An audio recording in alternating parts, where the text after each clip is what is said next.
Well, late last night after 11 p.m., Joe Maddon decided to conduct a strategic meeting on the mound.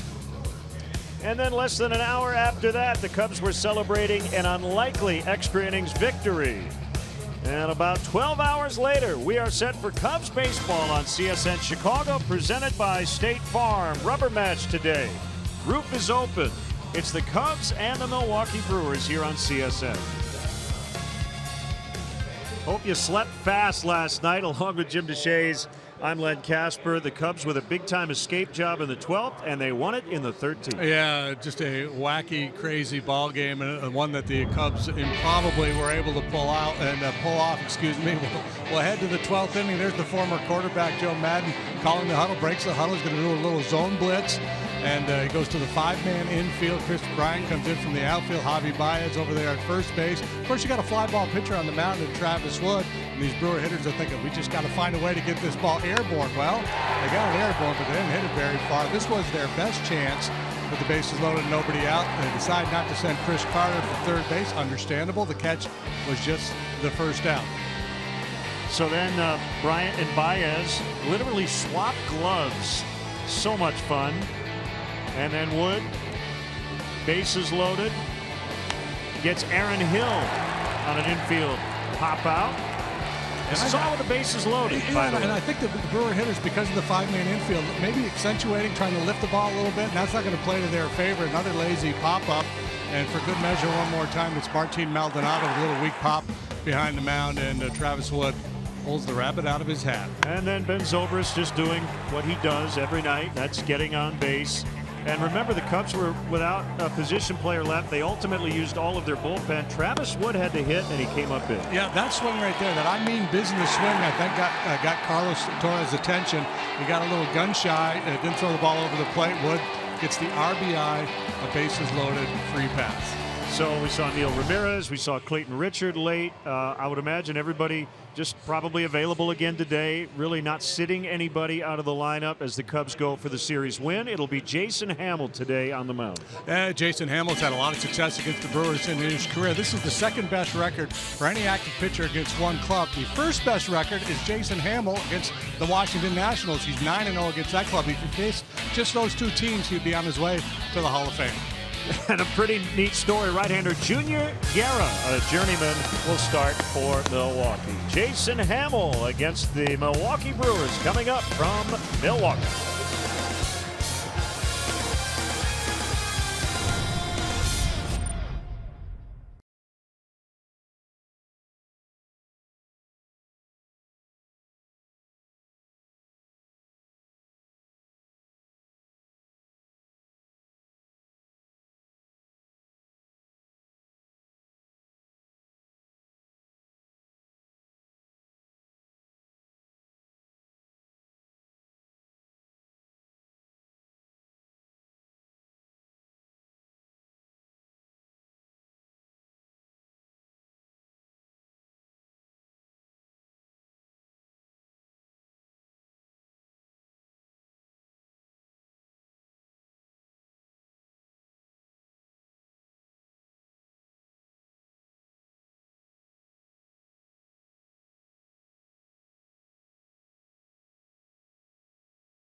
Brought to you in part by your Chicago area and Northwest Indiana Lexus dealer, who invites you to test drive a Lexus today. Blue Cross and Blue Shield of Illinois. Through it all. Ford, inviting you to check out their fuel-efficient lineup at your local Ford store or at localfordstores.com. And by Southwest Airlines. Transparency. Low fares. Nothing to hide. Downtown Milwaukee. We're just west of downtown here at Miller Park. And a nice crowd gathering. Sun is shining, roof is open. Cubs and Brewers. A lot of coffee ingested this morning. And we're ready. A cup of coffee and a couple of sinkers, and we're good to go. Chocolate covered, preferably. Time now for greater coverage of baseball, brought to you by T-Mobile. Chris Davis. What a stretch he's in. The former Brewer, third player to hit 4 homers, including a walk-off grand slam over a 2-game span. Bryce Harper continues to take his walks. Johnny Cueto, as the Giants won their 7th in a row last night, finished off the Padres. The White Sox have turned 2 triple plays. Their lead down to 2.5 over the Cleveland Indians in the American League Central. White Sox have lost 4 straight. Tribe has won 3 in a row. The Cubs have a 7.5 game lead over second place Pittsburgh in the National League Central. Junior Guerra, go ahead, taking the mound. Didn't mean to interrupt. I was just going to say the hottest team in baseball is the San Francisco Giants. Yep. They've won 7 in a row, and that's where we're heading after this ball game this afternoon. Now the Cubs Southwest starting lineup, and yeah, the regulars are in there. Fowler, Hayward, and Bryant. Got some interesting defensive notes on Bryant in that 12th inning last night. More on that later. Rizzo, Zobrist, Soler, Russell, Montero, and Hamill rounded out. Craig Counsell has his fellows deployed thusly this afternoon. Presley, Neuenhuis, Flores. Domingo Santana was just scratched just moments ago, so Flores gets a start in right field, his 3rd out there. Villar and Jeanette, spectacular double play turned in the ball game yesterday. They're up the middle. Perez 3rd, Carter 1st. Martin Maldonado will spell Jonathan Lucroy today. And the Lexus pursuing perfection starting pitcher for the Brewers is a 31-year-old Junior Guerra. He's made 3 starts. He's 2-0, has an ERA of 4. This dude has been everywhere. He's pitched in Mexico, Italy, independent ball, 2 or 3 different minor league organizations. He spent a little time with the White Sox last year, but got his first big league win in his first start back on May 3rd. So better late than never for Junior Guerra. Fastball, split finger, and a slider. Umpires. That's Larry Vanover, the crew chief. Alfonso Marquez at first, Chris Guccione at second, and David Rackley over at third. I would assume Rackley slept pretty well since he was a home plate umpire for over 400 pitches last time. I would not have blamed him if he didn't show up today. But he's a gamer. Leadoff man presented by Binny's Beverage Depot. If Dexter Fowler gets a hit, Binny's Beverage Depot will donate $100 to the Greater Chicagoland Food Depository.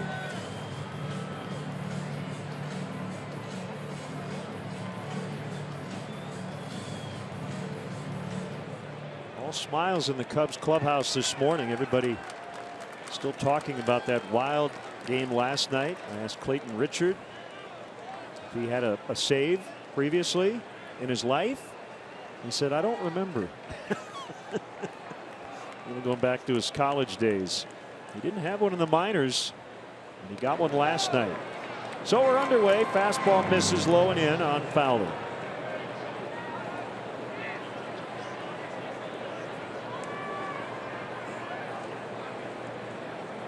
Beautiful 70 degrees.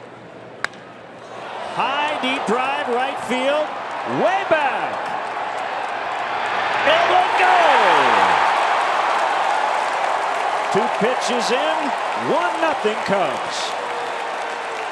Something that was sorely lacking in the ballgame last night, damage.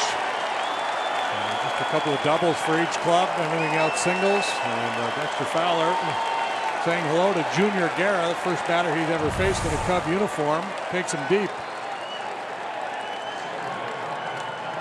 Ford home run replay, number 4 for Dexter, and Greater Chicagoland Food Depository benefiting via Benny's Beverage Depot. I've said that a lot here in these first 2 months, courtesy of Dexter Fowler.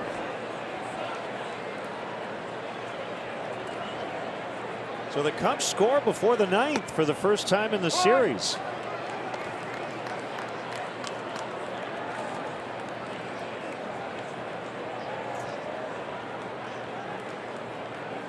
The 15th career leadoff home run for Fowler.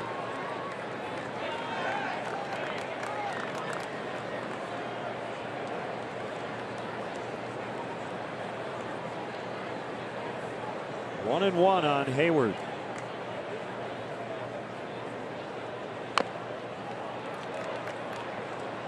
I think that was a splitter. It was up in the zone a little bit. We were talking to John Maley before the game. Maley said his splitter will kind of fade both ways. You're going to have to run both directions, the east and west.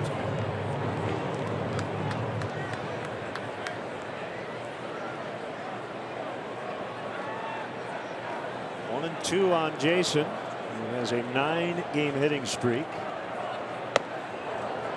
Fastball is too high. You mentioned Guerra, well traveled. He was a converted catcher from San Felix, Venezuela, signed with the Braves as a catcher 2001. Well traveled. Splitter, and he strikes out there. Hayward. So in the Cubs dugout, we'll be paying attention to that. It's a good put-away pitch apparently for Guerra. Hard splitter, good diving action.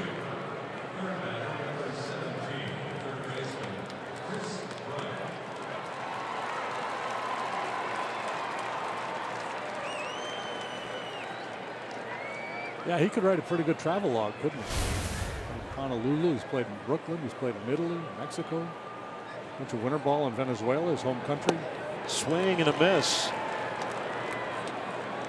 Chris Bryant. So Chris was in left. He came in as part of a 5-man infield, basically played third, but not credited with playing third because of the 5-man infield. But when he swapped mitts with Javier Baez, if you wear a first baseman's glove, you have to be considered a first baseman. So he went from left to first to left in that 12th inning. Baez, even though he stayed on the infield, JD, he had to go to left in terms of the score. Listed as a left fielder, yeah. Yes. He was a left fielder that was positioned in the infield. So he never left the infield, but technically he did for scoring purposes. It gets a little muddled.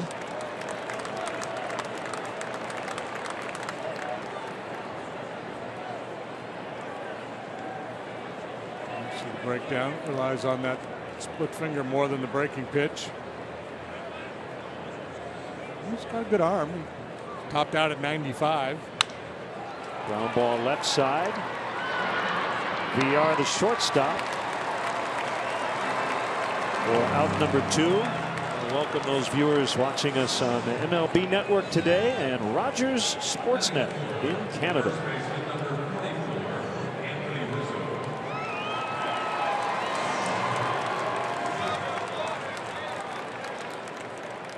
Speaking of which, I've got to find Don Cherry on the coach's corner. I'm sure he talked about the Bautista Odor fight the other night. Don Cherry's a big Blue Jays fan, and I'm sure he did. Yeah, I'm sure he had some thoughts on that tussle. I'm sure there was some kind of an analysis comparing it to a hockey fight. Well, yeah, and I bet you he took the Blue Jays side. Pretty good chance.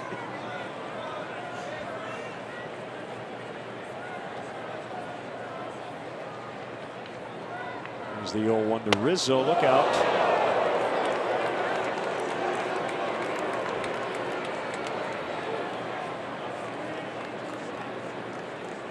A little elevated heat up and in. That's an attention getter early in the morning. accelerate the caffeine. I've been throwing him a lot of breaking balls down under the hands. As we said, Garrett, from what we've seen and what we've heard and read, he likes to go to that split finger pitch, so that may be the go-to pitch for him.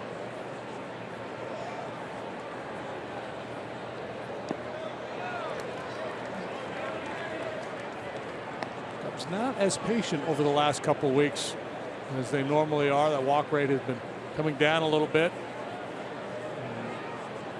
Be a good idea to force this guy to throw some pitches early just to get a read of how he goes about his business out there.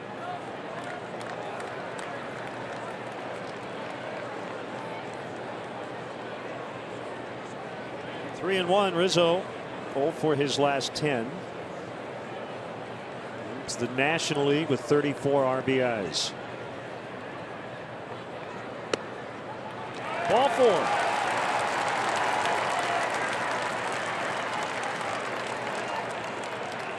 Will bring up Ben Zobrist. 3 for 5, a walk, a steal, the game-winning run last night. Don Cherry quoted, quote, "This is the gutless part about the whole thing. Last game of the series, Bautista's last time up, and they bring this guy up from the minors and he hits him. If he had any guts at all, you would have done it the first time in the first at-bats."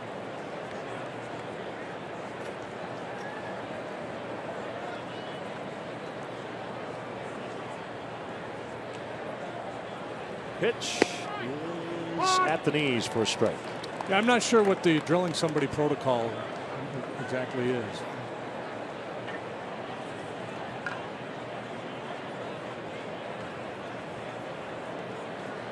These teams haven't had a lot of success since the brawl. It's a bad karma working. Neither team has won. Grapes also said it was one of the greatest punches he's ever seen. And Bautista did not go down. It was also impressive.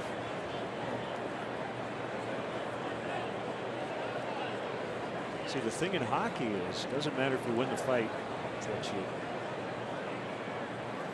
you do it, that you engage. That's all that matters in that sport. Foul tip. I would think, yeah, guys, every now and then they get into pretty good looks in those hockey fights. But a lot of times, the jersey's up over the head, the head's down, there's haymakers over the top to the back of, there's like kind of noogie thing going on. I mean, that's straight right to the jaw. You don't see that very often. No, you don't.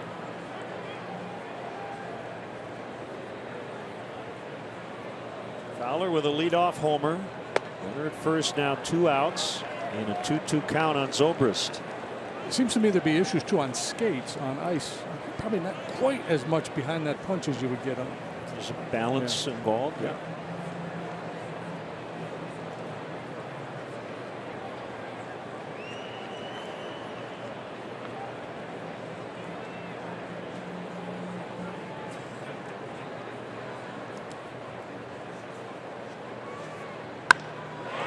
In the air to left. Alex Presley makes the catch on the second pitch of the ballgame. Dexter Fowler cranking a home run to right. So Jason Hamill will have a 1-0 lead as he takes the mound.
match. And let's check out Craig Counsell's Southwest starting lineup. Missing 3 guys who play a lot. VR, Presley, and Jeanette 1 through 3. Carter, Neuenhuis, and Perez in the middle. Flores, Maldonado, and Guerra. Notice no Braun, no Lucroy, and no Santana. Cubs defensively, Soler gets a start in left this afternoon. Fowler, Hayward, center and right. Bryant, Russell, Zobrist, Rizzo, third to first. Montero is the hind catcher this afternoon, and Alexis pursuing perfection. Starting pitcher is Jason Hamill. He's been awfully close to perfect, hasn't he? 5-0 with a 1.77 ERA. That's good for third best in the National League. He's allowed just 1 home run in 40 2/3 innings. 6'6", 225. And the first pitch strike on the switch batting, Jonathan VR. Hamill with all that success against his club in his career. 8-0 lifetime, 3-0 last year. Got a watered down Brewer lineup. As Len mentioned, no Braun, no Lucroy, no Santana, no Hill.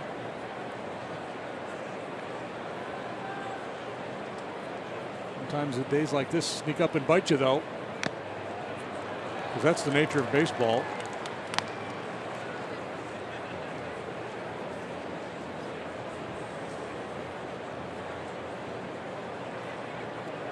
One and 2 the count.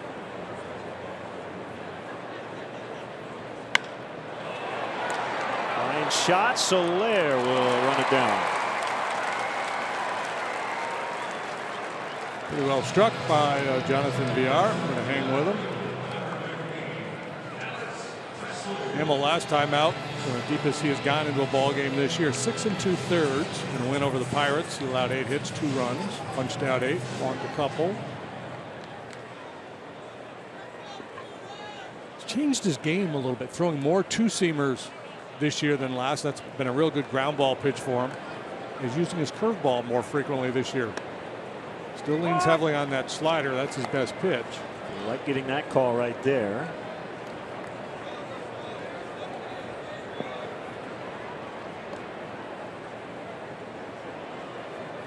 Wesley, his second straight start for Ryan Braun, dealing with the back issue. Previously it had been a wrist. Braun did play game 1 of this series. A little adjustment Montero did there. He initially called changeup, and as soon as he called it, he's wait a minute. Change of heart here. There you see the breakdown. That curveball usage about 6% last year, so he's doubled up on that, and a lot of the fastballs have been 2-seamers. Because of that mix, he's getting a lot more outs on the ground this year than last.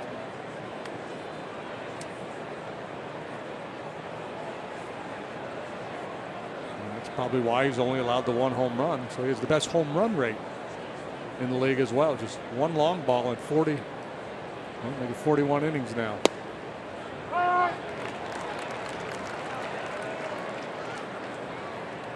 Two and 2.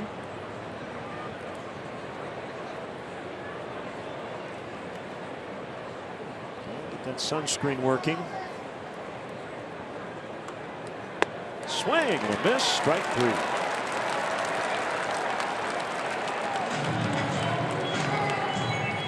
Boy, really got on top of that slider. This looked like a curveball, but 84, 85 miles an hour. That's his slider. Look at the downward action on that pitch.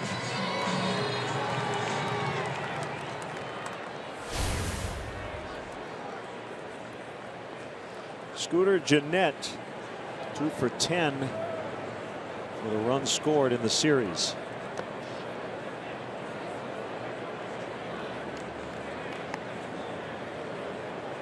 Gennett has 11 walks and 98 plate appearances. He walked 12 times and almost 400 trips to the plate last year.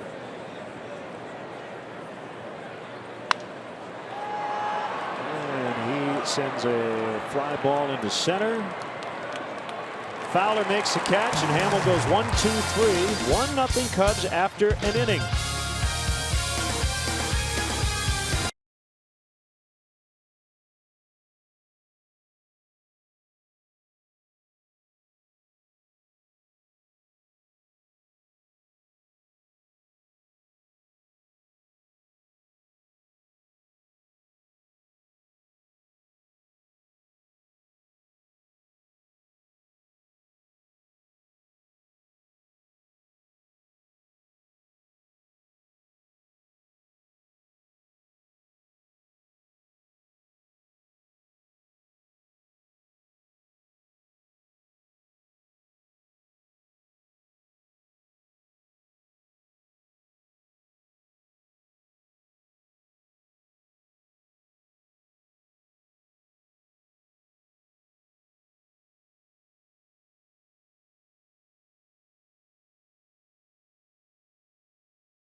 1-0. This is your Coors Light in-game report.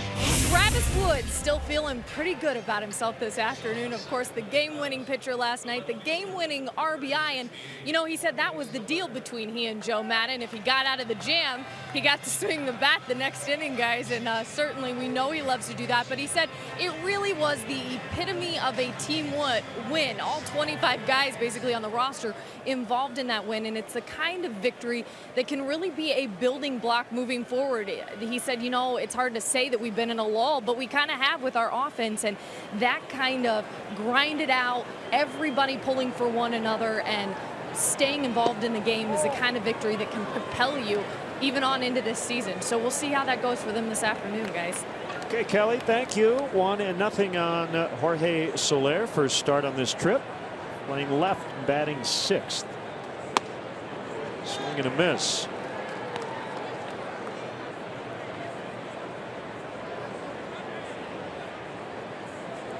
I was told it was a tough 3-1 take for Travis. That's a fair ball into the left field corner.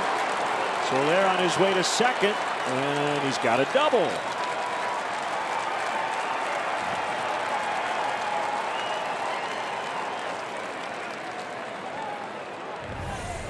Uecker started the ball game by allowing a home run to Dexter Fowler. He starts the second by giving up this ringing double to left off the bat of Jorge Soler, who had a pinch hit single in the game last night. He tries to get a little mojo going. Good swing here to get started today.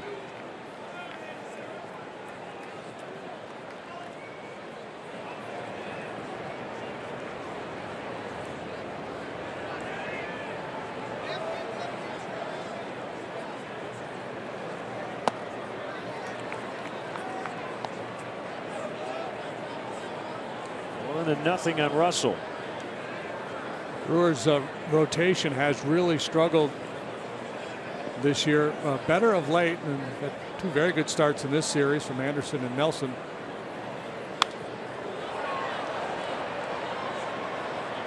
Guerra in Taylor Youngman's spot in the rotation. He's back in the minors. Saw this note website. According to Bill James' game score, their 5 best starts have come in their last 6 games.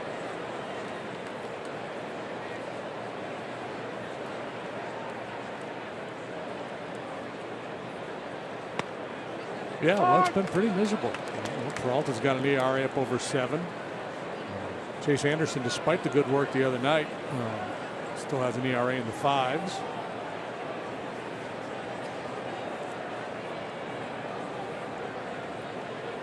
Counsell has to be encouraged by what he's seen from his starters here lately.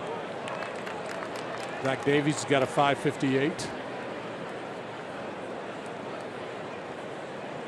It's interesting. They have a lot of guys in their bullpen who profile as potential starters. I don't know what the thinking here is with the Brewers, but you know, Thornburg and some of those guys, you look at their stuff, and I could see that guy in a big league rotation. Swing and a miss. Will strike 3.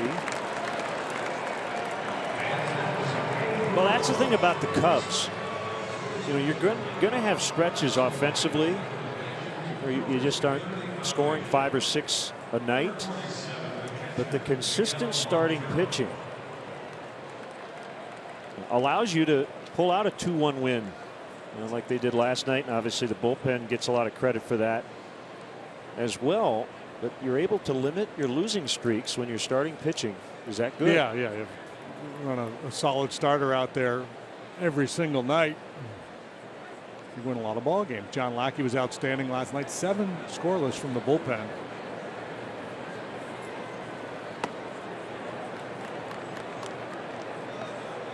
A reminder, Cubs baseball on CSN Chicago is presented by State Farm. Good to have you with us on a beautiful day here in Milwaukee. Roof open, panels open, sun shining. Cubs leading 1-0. Montero takes a strike. Looks like that outside edge and off it. It's a good place to work with Larry Vanover back at the plate today. Recognize it and exploit it is the key. He's going to give it to you. Why throw it over the plate?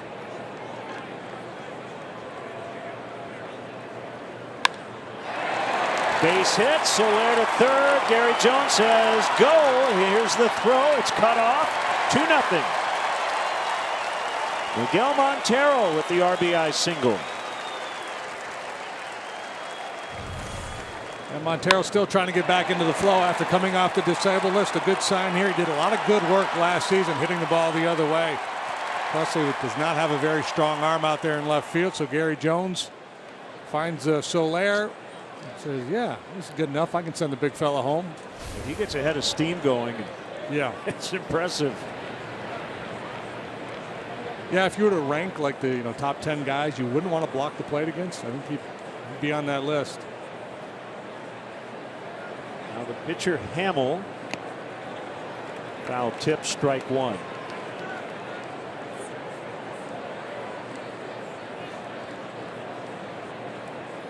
Harper, he could probably put a charge in you. Mike Trout. I'd opt for the sweep tag there. Yasiel Puig. Puig, yeah. I might call timeout on Puig. Him coming down the line.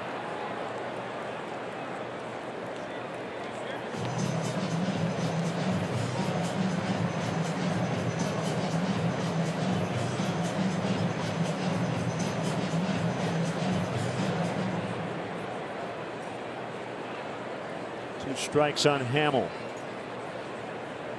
Prince Fielder could deliver a pretty good blow.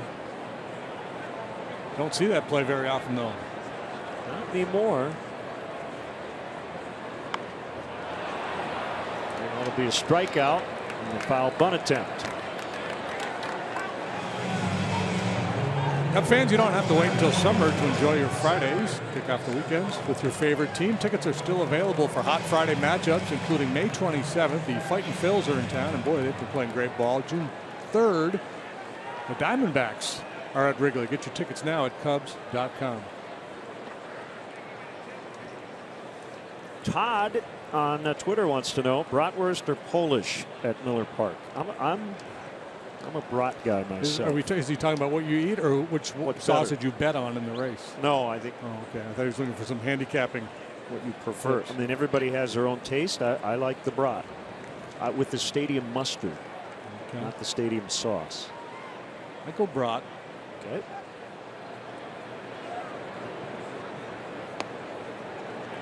Strike on Fowler. He homered to start the game. Well, that's just sloppy there. Double. That's a little overly aggressive with the condiment, I would say. Full disclosure, though, I have not yet had a brat. I try to do one per series here. I tried to get one last night mid-game, and they were empty back there in the press dining room. Very disappointing.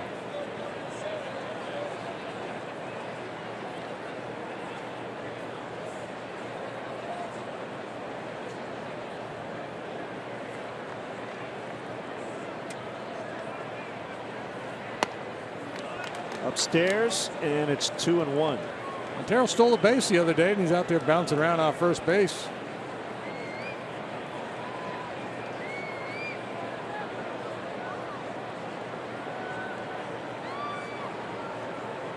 Part of the first baseman just shadowing him there, not really holding him on.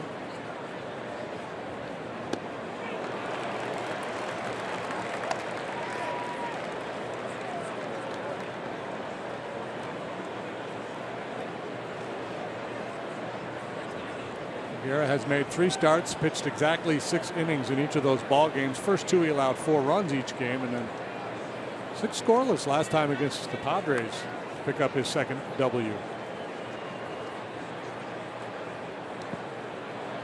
Montero read that as it went in the dirt, and he's going to be thrown out. Okay. Well, sometimes you got to take a shot. That will end the inning. Cubs get 1. It's 2-0.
And try to win cash on Beer Money, presented by Coors Light. An all-new episode comes your way this Sunday at 7 on CSN Chicago. Don't miss it.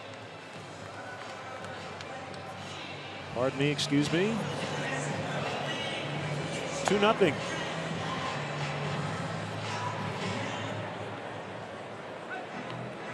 Carter, Neuenhuis, and Perez against Jason Hamill here in the home second. Not a caught stealing, just to put out 2-6 to get Montero. Yeah, I like the aggressive play there. Ball in the dirt, try to get into scoring position with 2 outs. Don't have a lot of time to think on a play like that. You just react. See the ball in the dirt and go for it. Carter 1 for 9 in the series. Double 2 RBIs. He has struck out 5 times.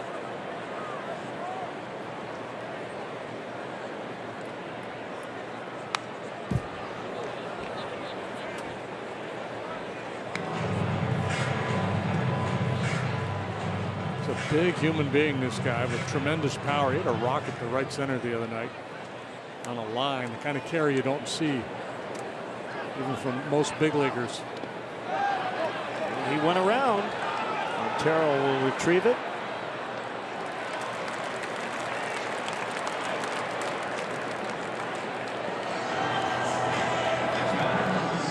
Talk about Hamill's success against the Brewers, and he's been awfully good in this park. 5-0 here with a 1.60 ERA.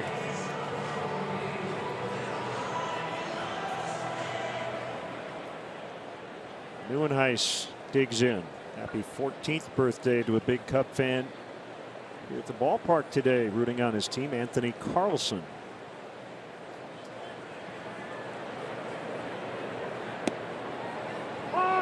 That's a strike.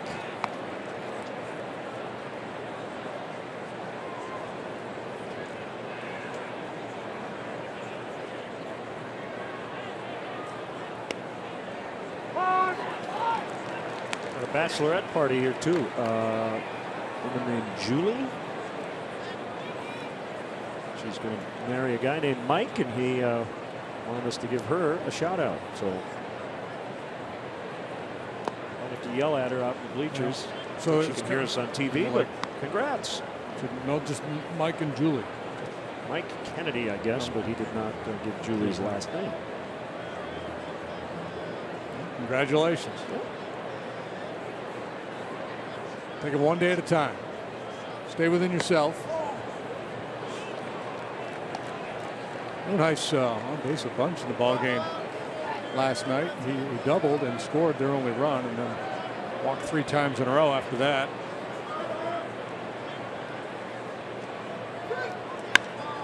And he lines one the other way. That's the Brewers' first hit. 1-out single here in the second.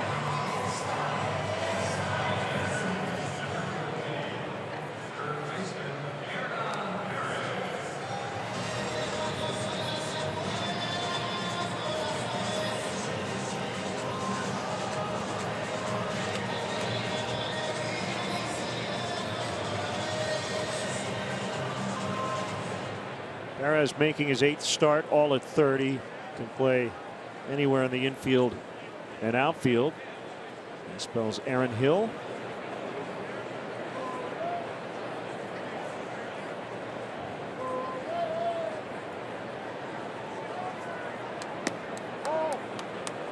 And outside for ball 1. So if you're Craig Counsell and you don't have Braun or LaCroix or Hill or Santana in your lineup today, are you more inclined to try to push some buttons to create offense, or play a little hit and run, try to steal a base?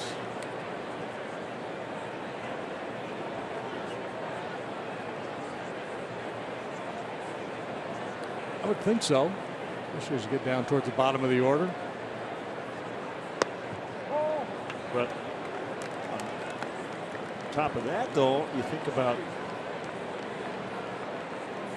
team hotel here in Milwaukee. A lot of teams stay at the Pfister. Some claim it's haunted. I think second base feels haunted for base runners in this series. Been a lot of guys thrown out.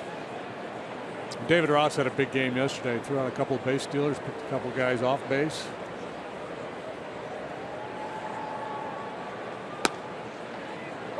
2-1.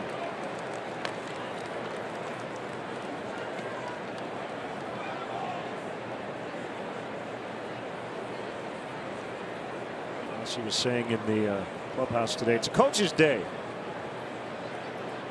He was in coach mode today? Well, he was saying, you know, it's a coach day. You got to really pump up the players after late night last night. Ooh, could have been. Mr. Energy in the clubhouse before the game. Talking with Brandon Hyde. Show and go today. A lot of pregame activity going on. Come to the ballpark. Throw on the uni and go get them.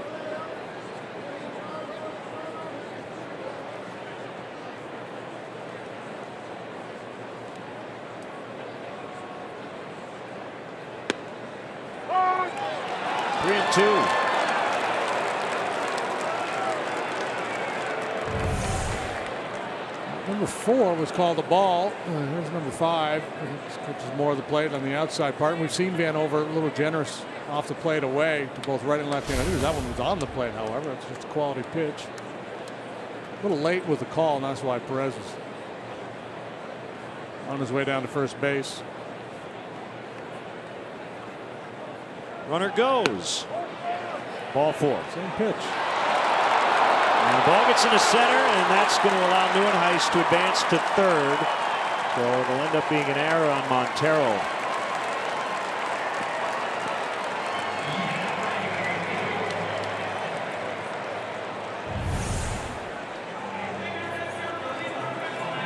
You're right. Yeah, it's a quality pitch. And so Montero's thinking it's a strike, so he goes ahead and finishes and throws that ball on through.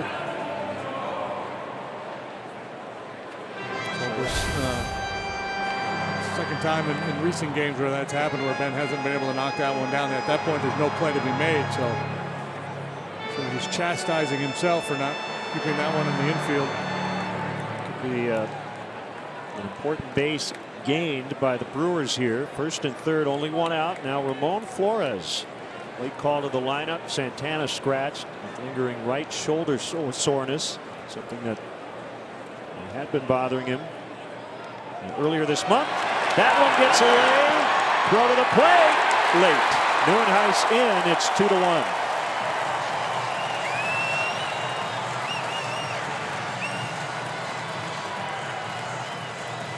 So an error and a wild pitch. Yeah, error, wild pitch. Neuenhuis works his way around the bases. Cut the lead in half. That's an impossible pitch to block.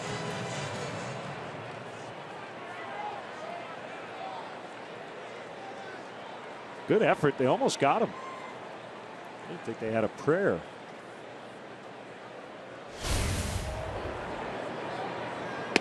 Tying run now at second as well. And Hernan Perez, and a strike, 1-1.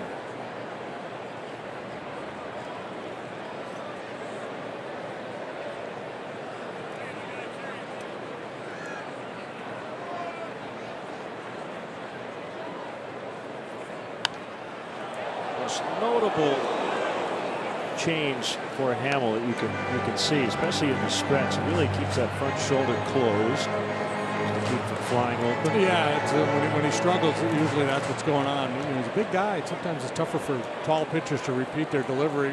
He's a little sloppy with mechanics. When he struggled at times last year, it was front shoulder leaking, and then he would elevate the fastball and maybe make some mistakes. But he's working really hard to keep that front side closed. You can see as he comes set. He's accentuated that. So that mechanically, along with a little change in terms of how he uses his pitches. As I said, more two-seam fastballs, more curveballs, both of those good ground ball pitches for him.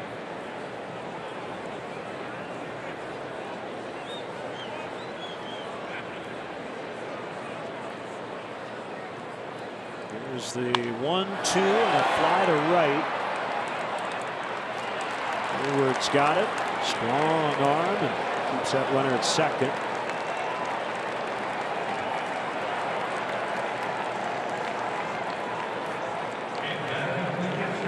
Well, the Cubs aren't performing on the field, but need your help to get to the All-Star game this July. Help send your Cubs to San Diego. Vote early, vote often, vote now.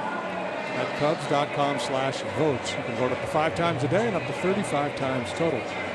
It's the right thing to do in a democracy. Vote as often as possible. 5 times a day, 35 times. Do the math. So for 1 week, you can vote every day, 5 times. Martin Maldonado, the catcher.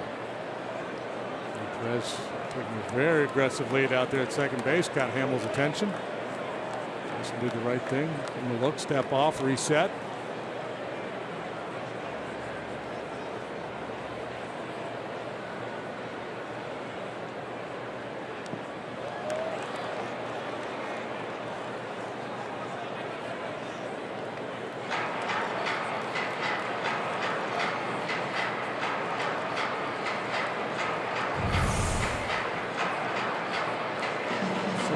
Jason Hamill coming right at you. It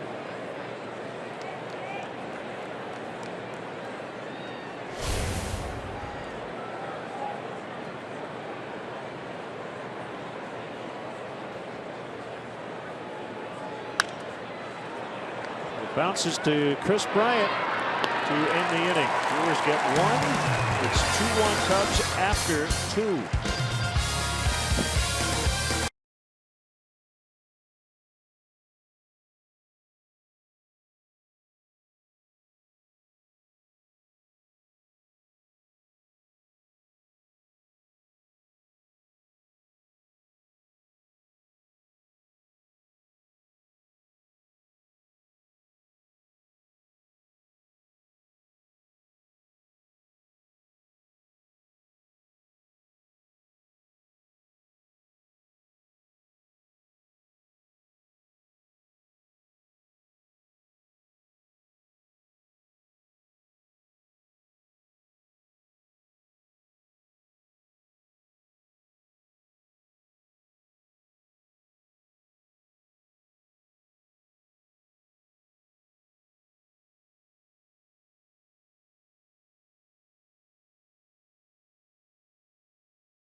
Cubs lead. Cubs fans, show your team pride with Cubs checking and an official Cubs MasterCard debit card only available at your local Wintrust Community Bank. Go to wintrust.com/Cubs to learn more. Member FDIC.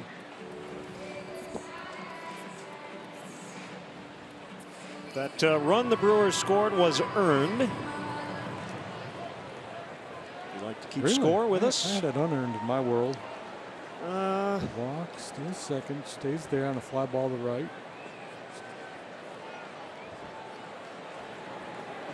Well, he so would maybe have he been goes second. to third on the wild pitch would have and then scored on the fly ball to right as you reconstruct the inning. Okay. Other edge strike on Dexter Fowler.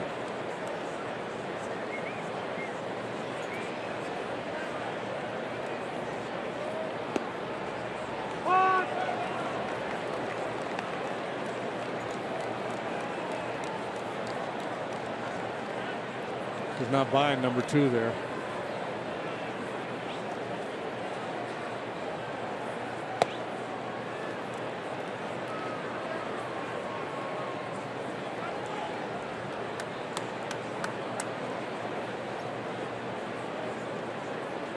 Guerra to the plate and a foul.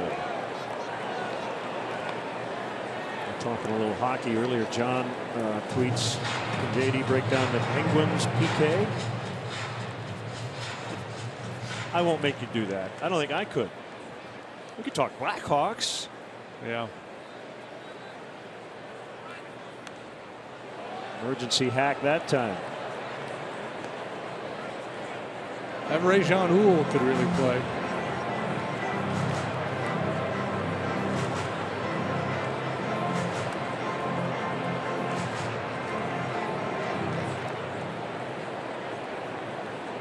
Try to get in there with a heater.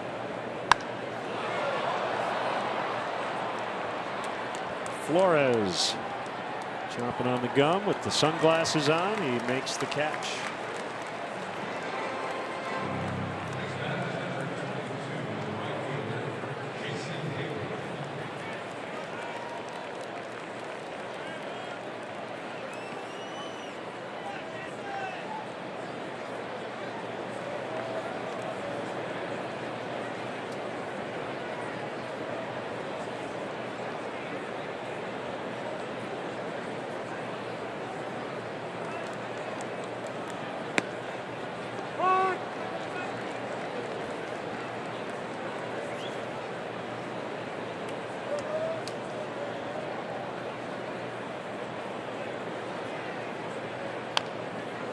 Back to the pitcher. 2 outs, and it'll be Chris Bryant. Looking for his first clean inning of the ball game. Hayward's got a 9-game hitting streak. Took his first home run of the year here in game 1 of the series. I mentioned Guerra and his travels. Played a couple of years in independent ball for the Wichita Wingnuts.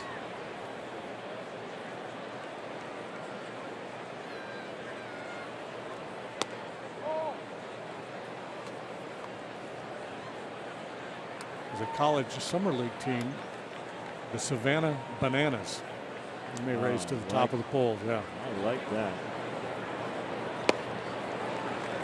1-1.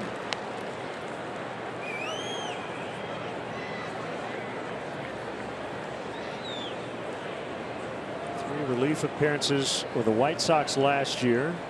3 starts going into this one this year with the Brewers. Long journey. Junior Guerra.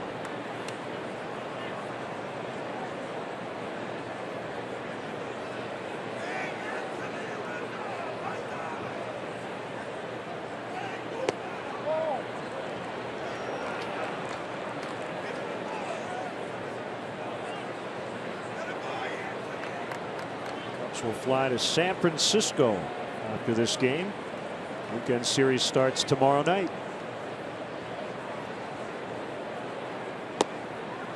He walked him. 1-2-3 inning for Guerra. We'll have to deal with Rizzo with a man on. Jake Arrieta pitches for the Cubs tomorrow against Jake Peavy. Full of Jakes. Arrieta, his ERA 6 runs better than Peavy. It's been a miserable go for Peavy so far. And then John Lester, Matt Cain on Saturday. Cain has struggled as well with an ERA approaching 6. Sunday it's Kyle Hendricks and Madison Bumgarner. Kind of like to see a Lackey Bumgarner matchup. Yeah. A couple edgy guys. Lackey Samardzija. Time now for the Cubs' upcoming schedule. The series probables this weekend. Brought to you by Travel Wisconsin. Plan your fun today at travelwisconsin.com.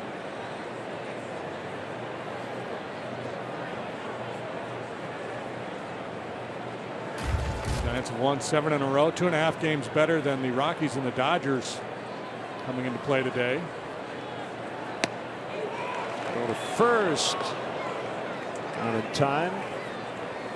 One of the benchmark series for the Cubs last year, their 97-win wild card team. It had to be the 4-game sweep of the Giants at Wrigley Field, right? Yeah, that one stands out. So identified that as a real important series, and just the way he managed. Obviously, when they moved Russell over to shortstop.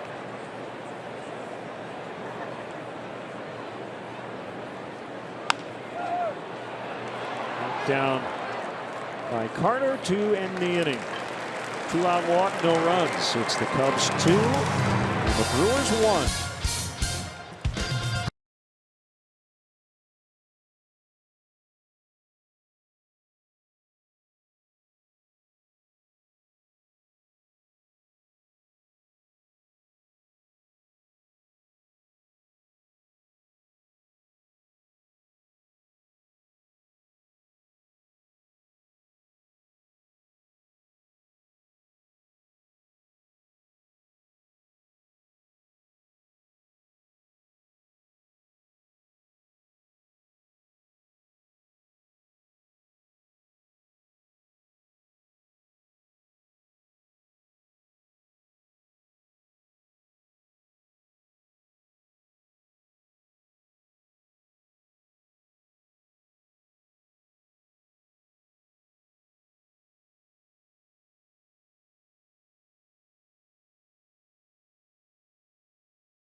Make sure you follow Patrick Mooney, our Cubs insider, all season long on CSNChicago.com. Presented by Nationwide's Jeff Vukovich, serving the community for 38 years. Go to jeffvuk.com. Nationwide is on your side.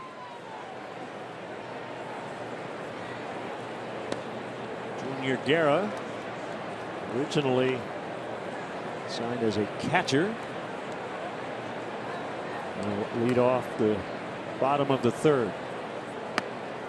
1-1.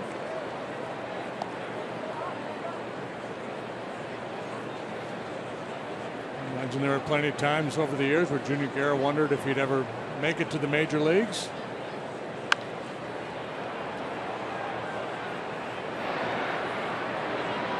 Zobrist retires him.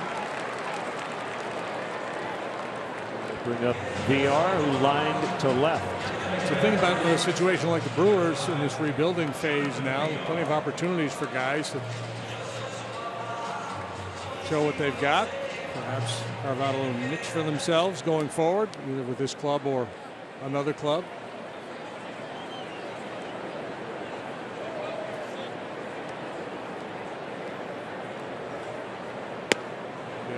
Talented player, but they've got a kid at shortstop in their minor leagues, one of the better prospects in baseball. So it's just a matter of time before he takes over. Garcia. Yep.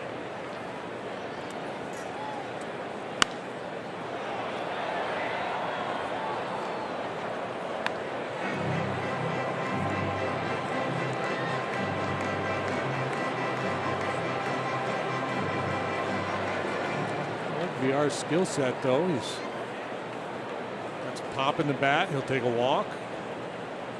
Can really run. Just foul to third.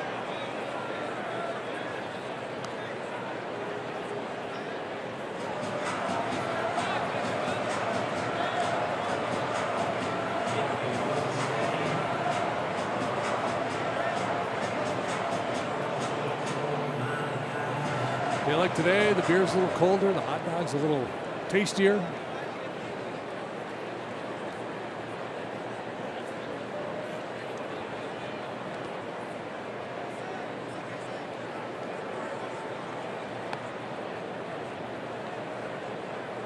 Must be some school groups here. Saw a lot of buses when we rolled up. 200 buses. Swing and a miss, strike three.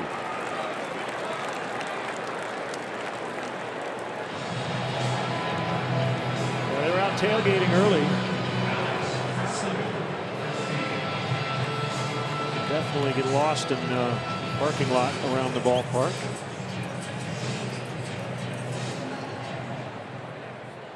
As we did with Jeff Garland in Anaheim. Yeah. It happens. I swear I parked here. Maybe it was one section over.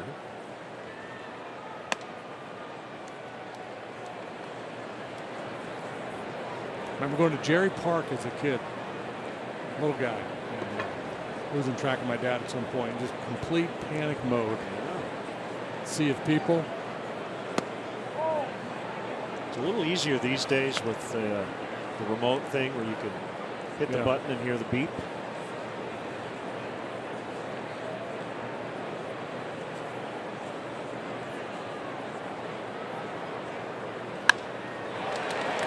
Little liner into center to keep the inning alive. Presley is on.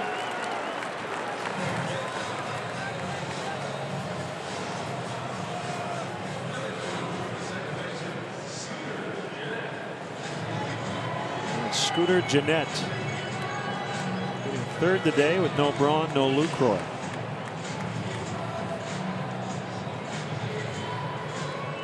Yeah, and that goes back to the conversation we had last inning. You know, how does Craig Counsell choose to play it here? Is he going to get aggressive, let Presley try to steal a base? There's just not a lot of sock in the middle of this Brewer lineup.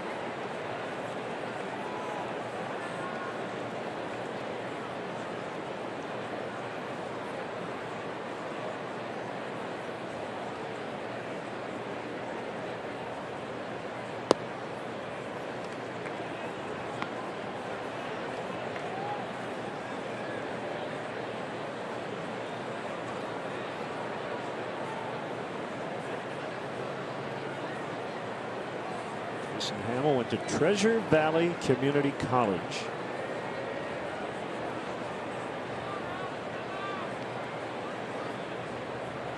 The Bay Devil Rays took him in the 10th round, the 0-2 draft, even though he had a high ERA.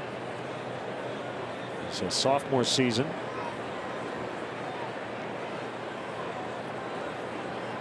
Second straight year the then D-Rays had drafted him.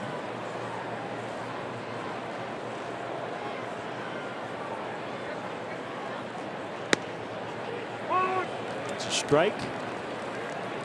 It's 1-1. Second tour with the Cubs.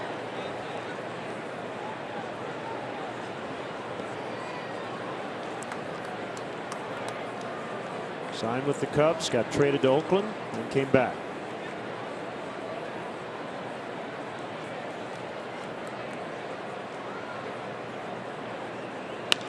Ground ball, backhanded play, Bryant. And he gets in. Nicely done by Chris Bryant. 2-1 Cubs after 3.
most valued clients and guests in Wrigley Field's largest luxury suite, the Fannie Mae Bleacher Suite. This climate-controlled, all-inclusive area provides guests with a unique view of the ballpark and the center field batter's eye. It's perfect for socializing and networking and tipping off signals to the hitters. No, it doesn't say that.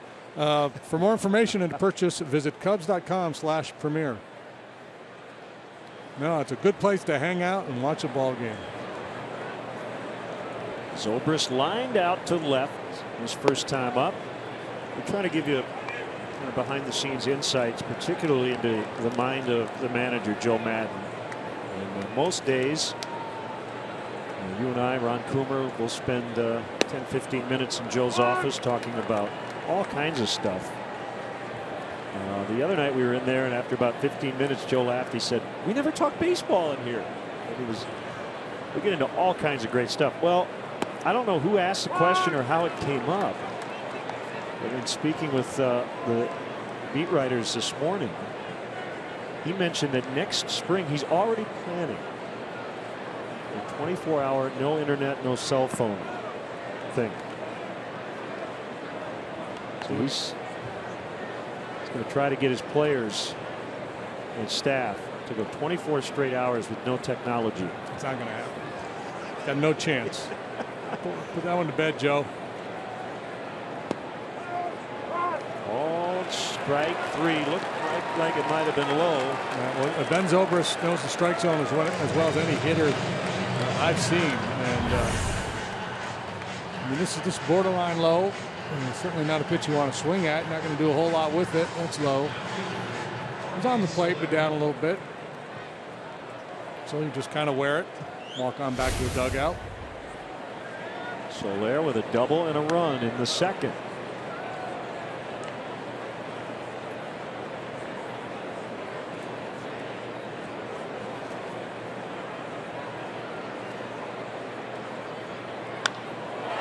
Deep left field.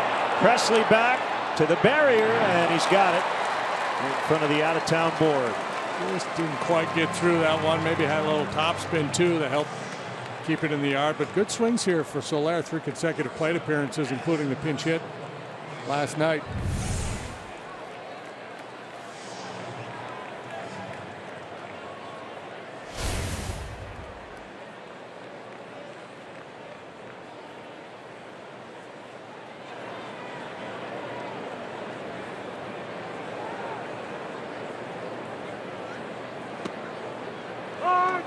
Russell takes a strike.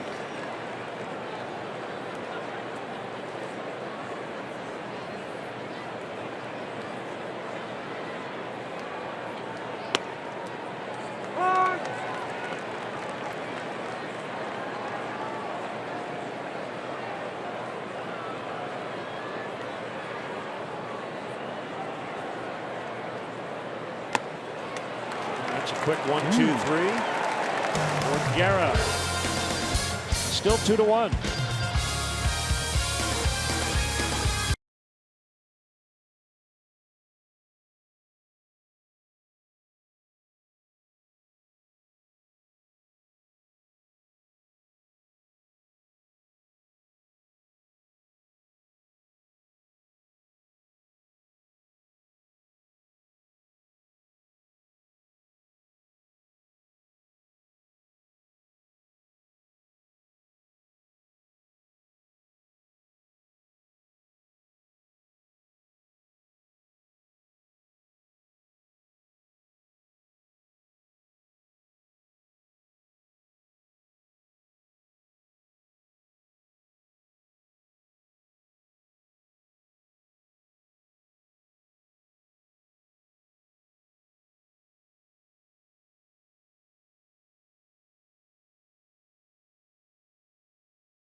State Farm.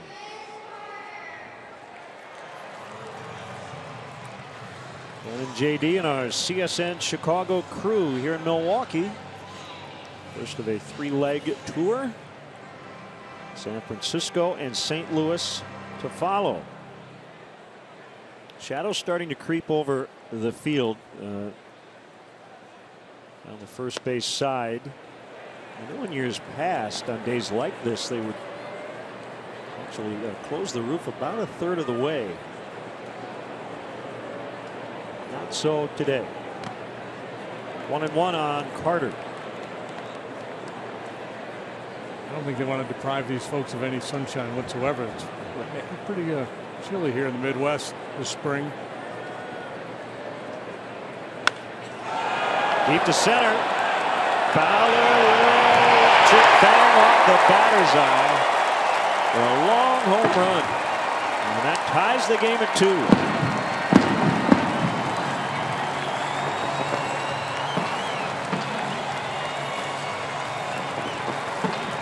Talked about Carter's strength last time he was up, and it's an impressive swing of the bat there to hit the ball in that trajectory that far straightaway center field.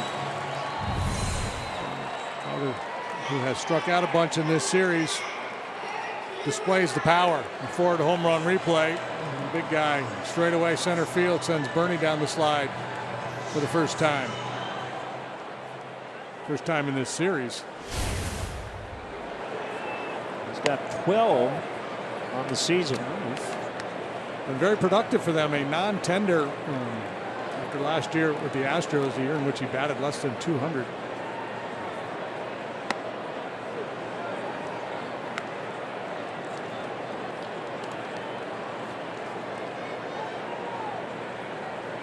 It's the second home run allowed by Jason Hamill this year. 24th extra base hit for Carter among the National League leaders.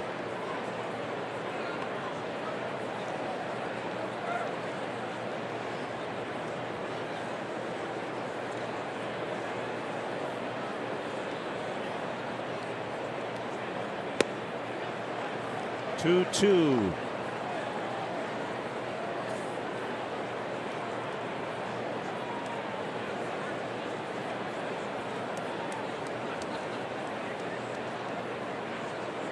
I didn't think they were supposed to talk.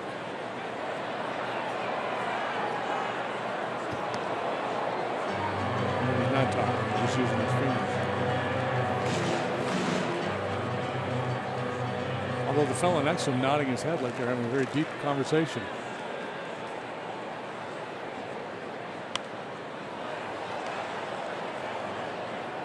And there you go. This guy's rocking the cheese head. Took a bite out of it. You mentioned Bernie slid the first time in the series? Second, right? Second. Lucroy. That's right. Homered in game 1. That's right. I didn't see Bernie slide that time. So if I don't see it, it didn't happen. It didn't happen if JD didn't actually witness it. The whole tree in the forest thing. Trim up that mustache a little bit.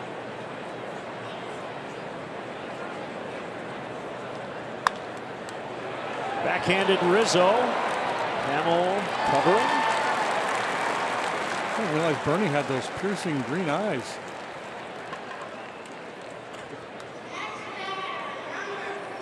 So their original mascot was Barrel Man, right? And didn't they bring Barrel Man back last year? I don't know if he's here Yeah, today. I think he didn't make an appearance. He shows up on Sundays or something.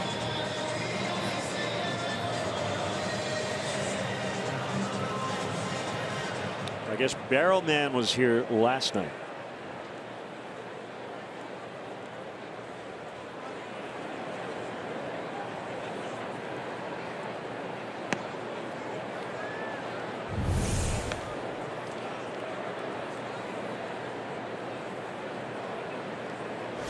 But again, I didn't see him, so it didn't happen.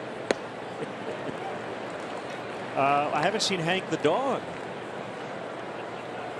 A popular mascot here as well. Brewers might lead the league in mascots. The Reds go pretty deep too. on the depth chart with the mascots.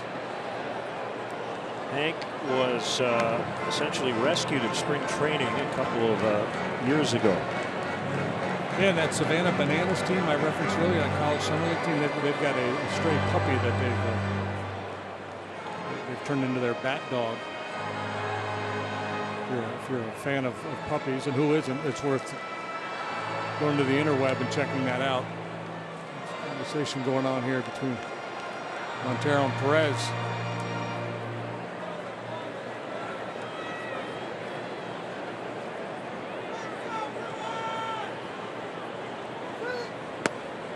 Called strike 3. He must have been guessing ball. Miggy got in his head a little bit. Just thinking about that Hamill slider and got locked up by the fastball.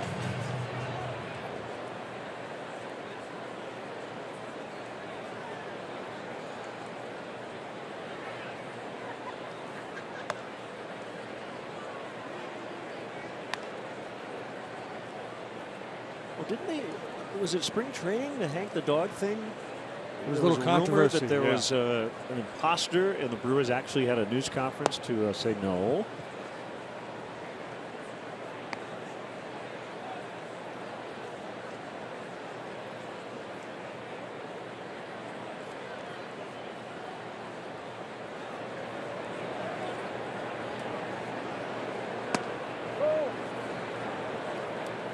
3-0 on Flores.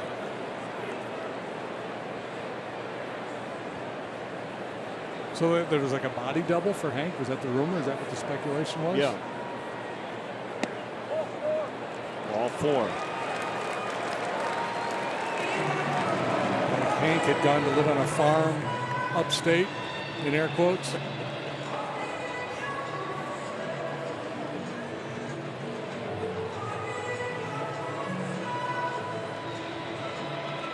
Where the shadows become problematic is a little bit later as they creep across the diamond, and that ball will pass from light into dark on its path towards home plate. Some hitters will tell you that it really bothers them. I've talked to other hitters saying, yeah, no, it doesn't bother me.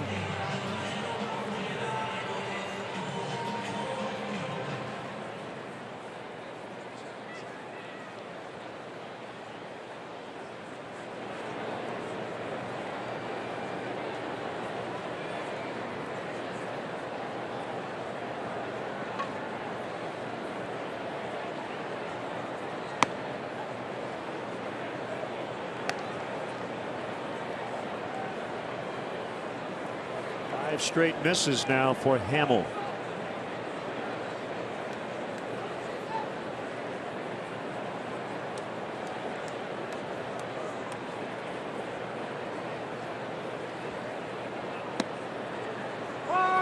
It's a strike.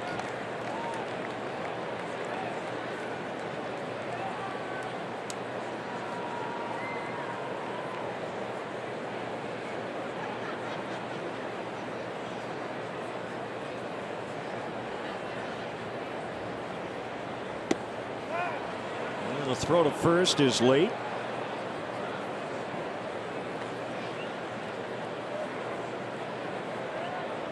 Hamill unbeaten in his career against the Brewers, unbeaten overall this season.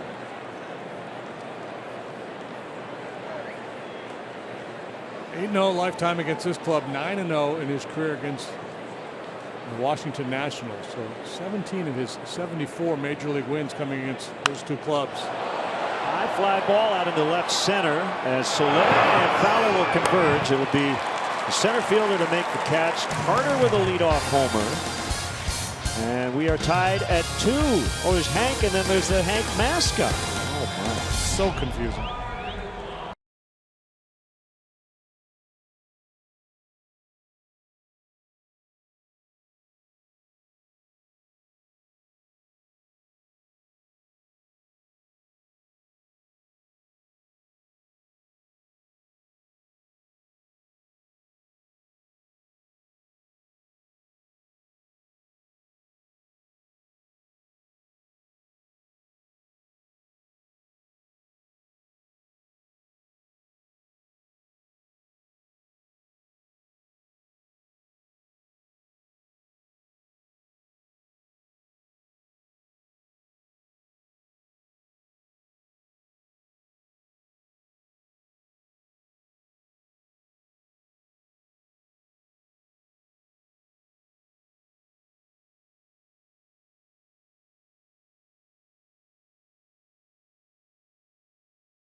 Light in-game report, and I am sitting here in what is now named the Uecker seats, right next to Bob himself, guys. And what's really cool about these seats is fans can buy them just an hour before the game. They're only $1, but the whole catch behind this is because you see these massive pillars holding up the huge roof here at Miller Park, and so some of the views can be a little bit obstructed, but as we all know, the famous commercial that Bob was in, being ousted from his seats considering he's going to the front row, right? But the next time we see him in that commercial, he's way up here. So humorously named the Uecker seats up here now. So pretty nice view, I'll be honest with you. It's really nice up here. Thanks, Kelly. Uecker on Brewers radio today, as Montero fouls, said it's giveaway day here at the ballpark. You give the Brewers money, they'll give you a ticket. Where is that Uecker seat? Behind us? Plate. I knew it was up high, just wasn't sure exactly where. There we go.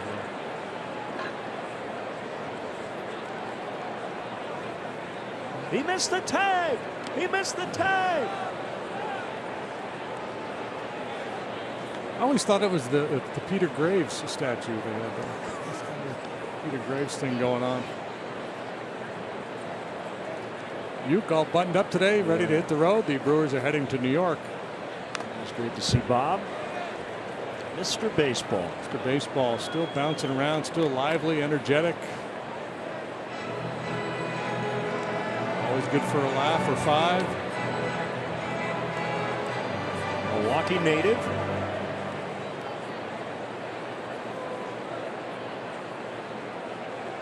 One-two from Guerra. Swing and a miss.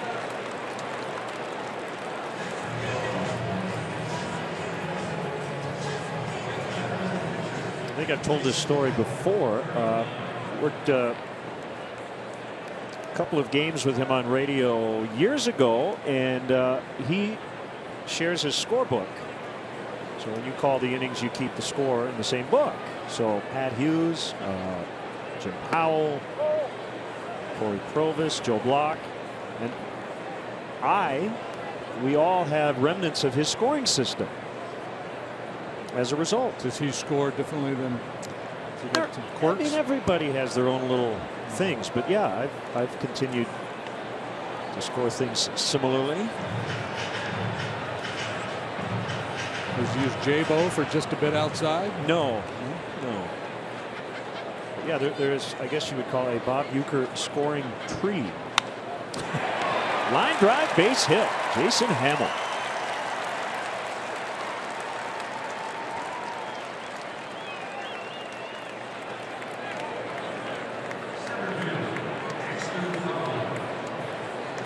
Continues to impress. You know what I work might in the do? batter's box. Sorry to interrupt. You know what I might do? Maybe between innings, I'll go try to get a picture of his book, just to show people his scoring. If he'll let me do it. Barge into his booth. Bob, can I take a picture? He'll let me do it. I'll do it. We'll both go in there. I'll divert him, and you steal the book.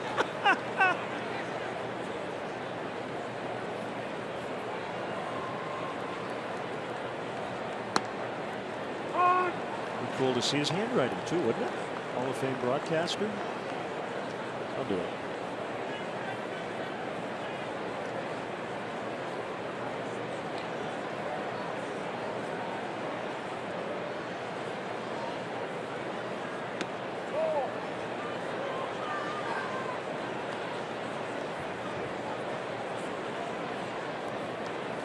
Cubs reached Guerra for singletons in the first and second. Button things down since then. You make his fourth consecutive quality but pretty solid start since joining the big club here. It was 0-2 with a 4.63 ERA at AAA Colorado Springs. This is his fourth start with the Brewers. He's gone 6 innings each time. First 2 times he allowed 4. Scoreless baseball last time. Looks to me, and the numbers don't bear it out, but it's a pretty small sample. Looks to me like he can be a right-hander who might be a little bit tougher on lefties with that split.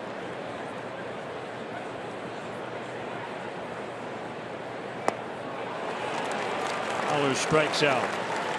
7 for Guerra. And I haven't seen a real nasty breaking ball that would shut down right-handed hitters. That split, the one he gets fading away from the lefties, as we just saw to Fowler, pretty good weapon.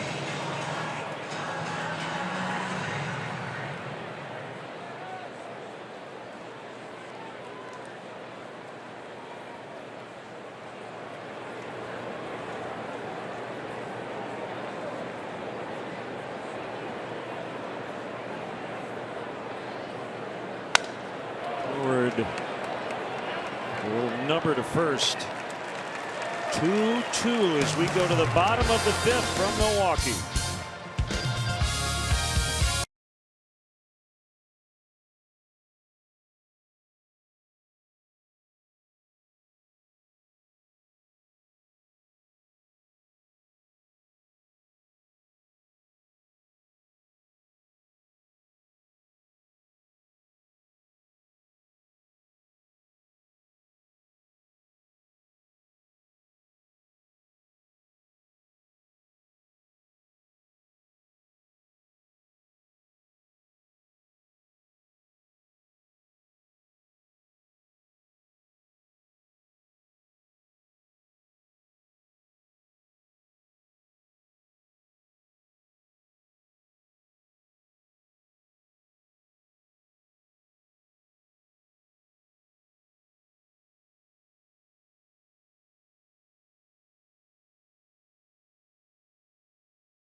No, we'll put it on the air.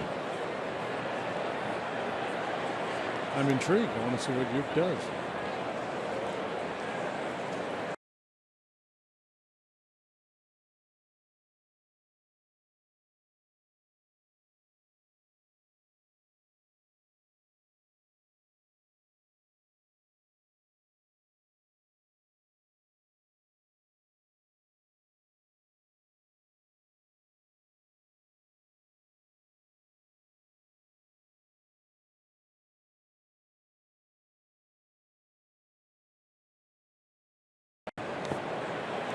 Guerra chases.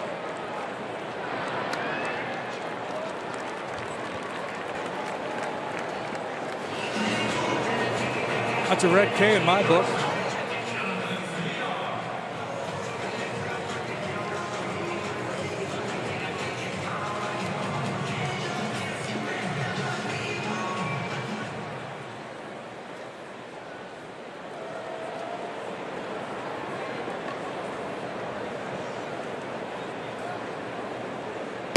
VR looks at a strike, and we want to welcome all our viewers watching on Kelowna Cooperative Telephone in Kelowna, Iowa. Ground ball to second, and Zobrist makes the play. VR 0 for 3. And Zobrist has played errorless baseball so far this year. There are those with better range. He makes all the plays. Makes all the right decisions.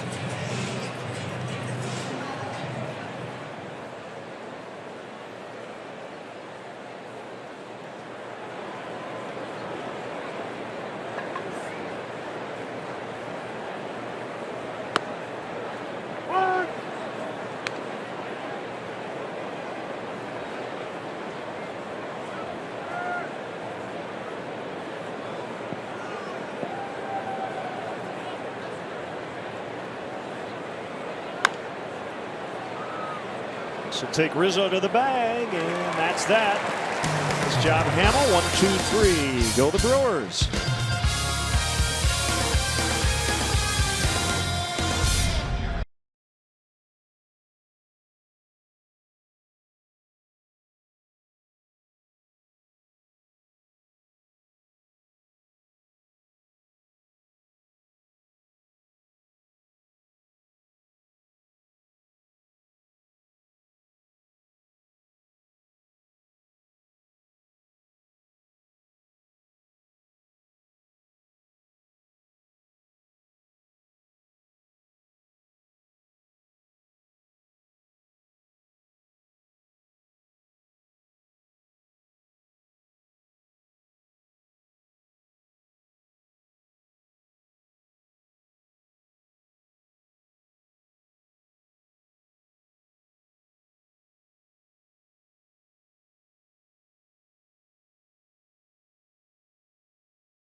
Wrigley Field are available. Tours may include visits to the press box, clubhouses, dugouts, as well as a chance to actually step on the field. This must-see Chicago attraction houses over 100 years of history.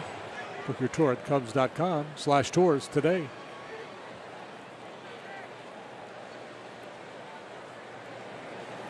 Two tie in the 6th.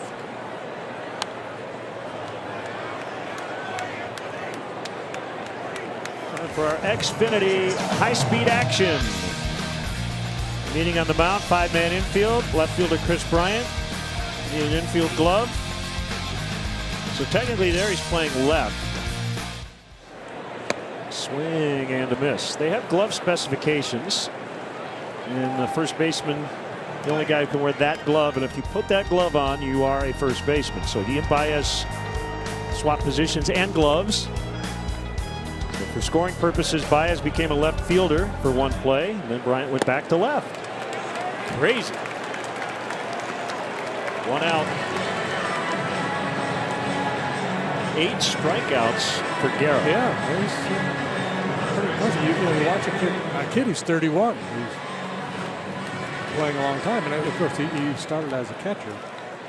So in terms of what he's got left in that arm, innings-wise, probably better than most 31-year-olds. Watch him throw here today. I think he could have been in the big leagues sooner.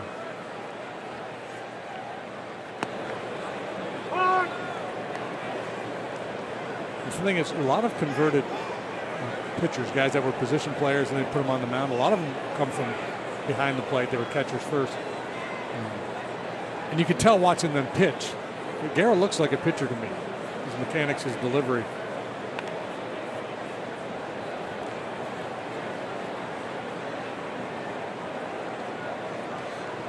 Through the form, leaning heavily on that splitter. Ooh, good one there.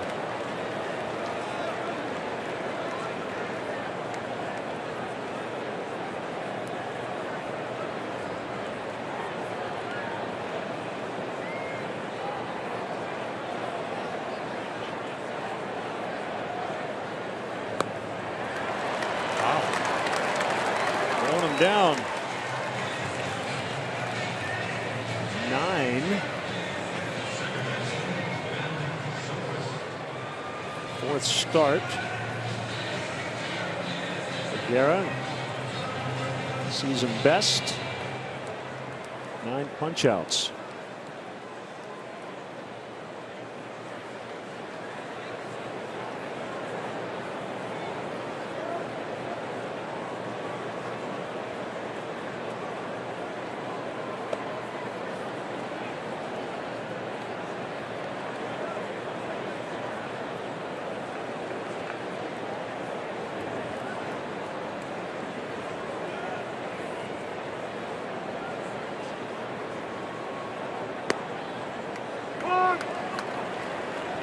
1-1.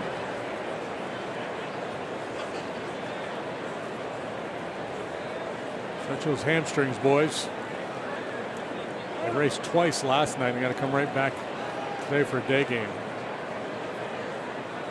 You easily see Chorizo going on the DL for a couple of weeks after this.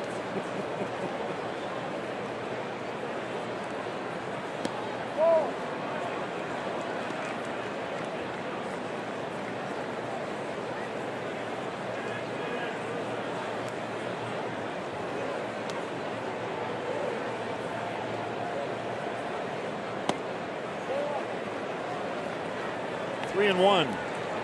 Say that a lot when Ben Zobrist is at the plate. Called out looking last time up on a very questionable pitch. A little bit below the knees.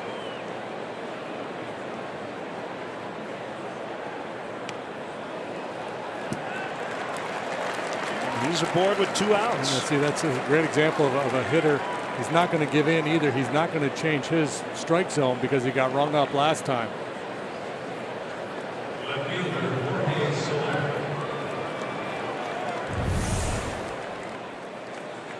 This pitch actually a little bit better than the one he was called out on last time up. Tough to get the call when the catcher doesn't catch the ball. Be curious to know what percentage of Ben's strikeouts have been swinging and what percentage have been looking, because he doesn't swing and miss very much.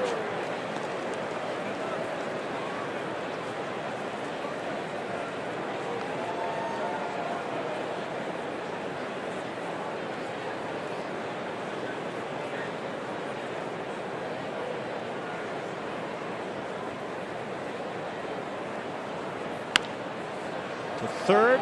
Fair ball. Throw goes to second, and they get a sliding Zobrist to end the inning. 5.5 to 2.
Well, how about that? Joe Madden might get some ideas for the next road trip. That will drop for Scooter Gennett.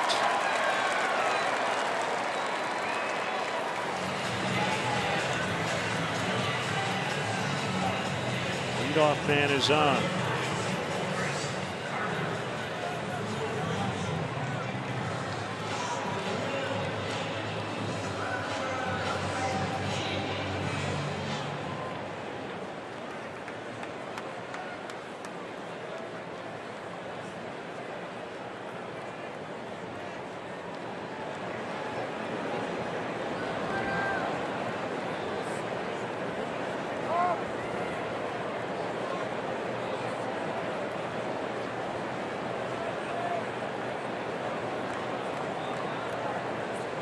Carter with a line drive home run to straightaway center in the 4th. Struck out in the 2nd.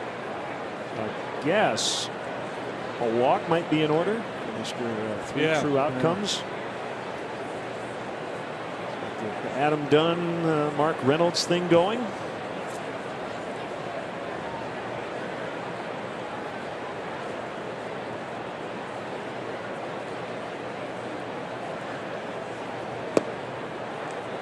Called strike.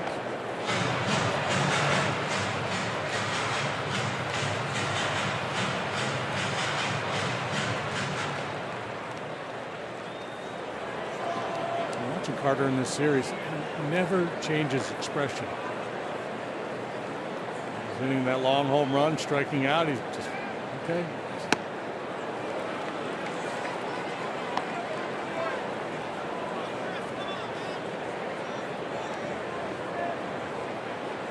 Takes emotion out of the equation.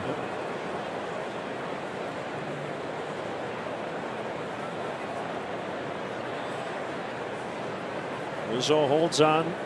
Jeanette. It's number 80 on the afternoon for Hamill, and he gets Carter. His 6th strikeout. So that's 15 combined.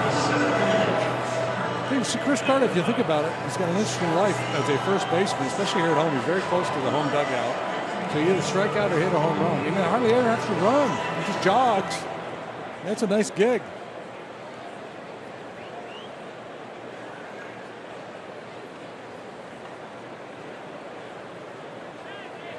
Here's Neuenhuis. 1 for 2 with a run. And he drives one. Deep to right. And it will go. And the Brewers have the lead. 4-2 Milwaukee.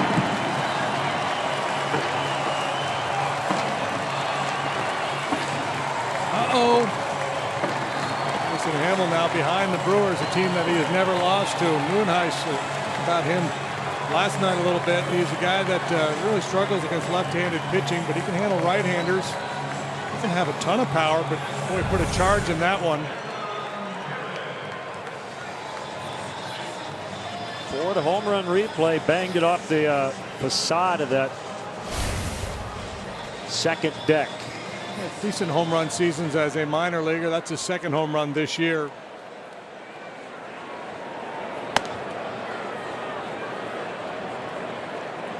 Well, you laid it all out as we started the game with the disclaimer at the end that it's baseball, and no Braun, no Lucroy, no Santana. Hamill unbeaten against the Brewers. Yeah, it used to be a lot of times back in the day, and not so much anymore. Managers would run out what they call their Sunday lineup. You're going to give your regulars a day off, and a lot of times it would be in that Sunday day game.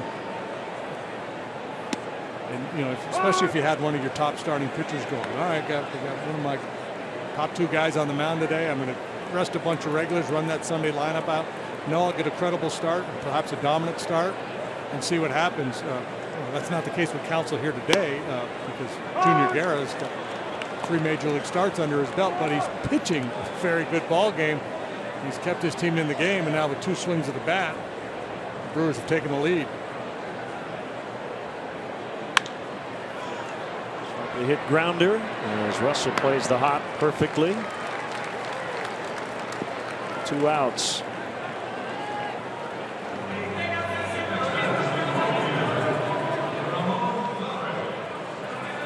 First time this year Jason has allowed more than 3 runs in a ball game. That's how good he has been. He's only done that once.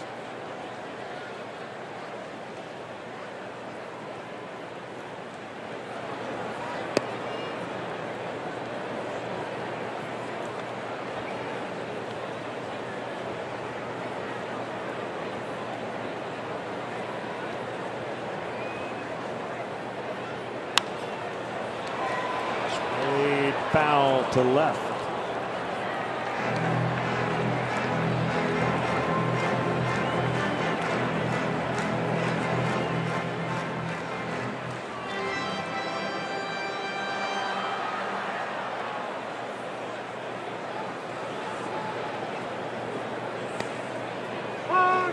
1-2.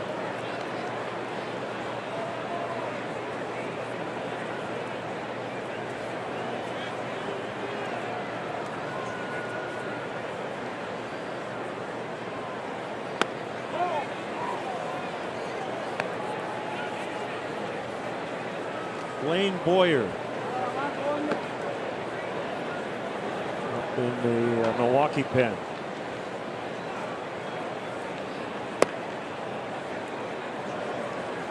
I would assume Jeremy Jeffress, the closer, is not available today. He's worked the first 2 games of this series. He has pitched 5 of the last 6 days.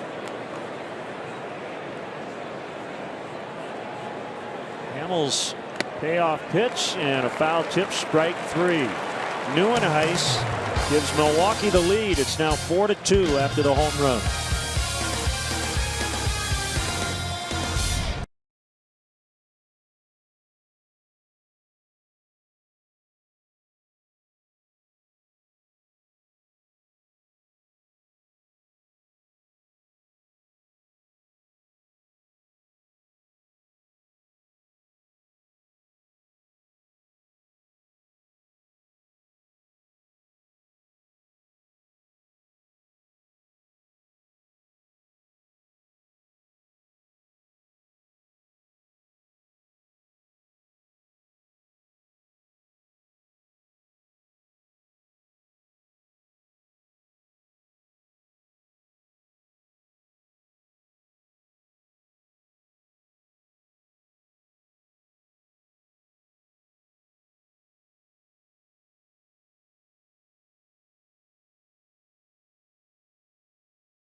Four, and he'll circle it. The big dot is an RBI. H7 is a single to left. H9 single to right. The rest of it's pretty easy to read. The W is for a walk. Oh, he's got it all wrong. I'm going to tell him you said that. This is how you do it here. Okay, so explain. Well, walks are BBs. Yeah. Base hits are singles. See, a single to 7 down there in the bottom of the second inning. A double is a 2B. Right. And you darken it in when the run scores. Work your way around the bases. See that little slash at the end of the third inning? Yeah. That line there, that marks the end of the inning. And then the little flare on the end, that's just artistic. That's just a little doodle there. That's great. Ball 1 on Addison Russell. Doesn't mean anything. I have a hard time reading my own handwriting by the end of the game. I can't decipher it. I've actually tweaked my scoring because I now do it on my laptop. And the one thing I kept from Bob's system is the KC is called. So that's the looking. Yeah, I do mine backwards. Backwards K. Yeah, you do it online. That's next level.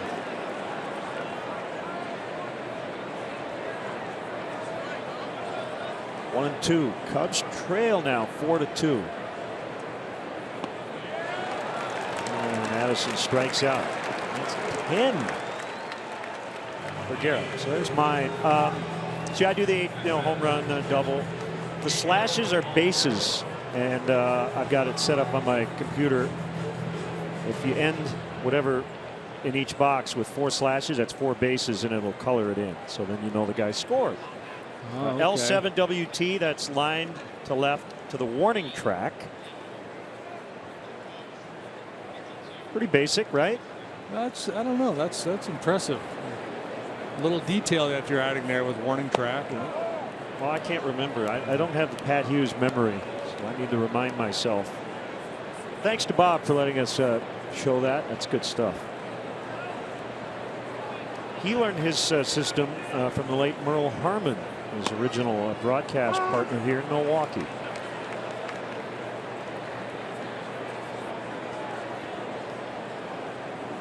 And it is a great thing about this game is that there is no other sport really where fans keep score and everybody does it their own way.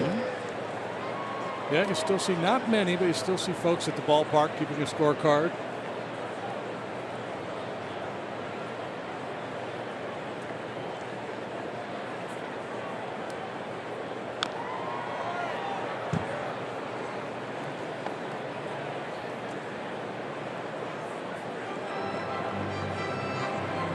Mr. Strode going over the scouting report with Justin Green.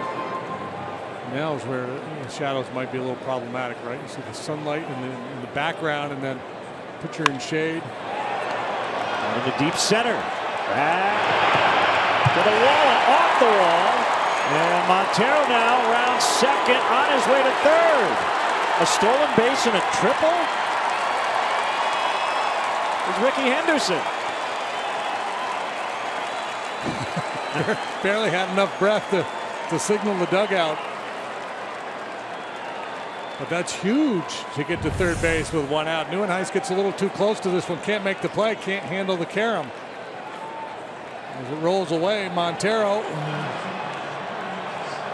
to show pretty good stuff in the batter's box. Pushes on for a three. I think I can. I think I can.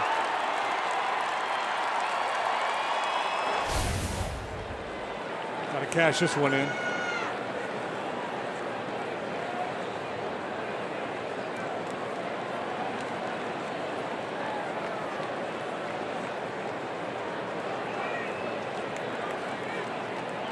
Stella will hit for Hamill. Infield back. Ground ball. It's the Cubs one closer. It's a strike.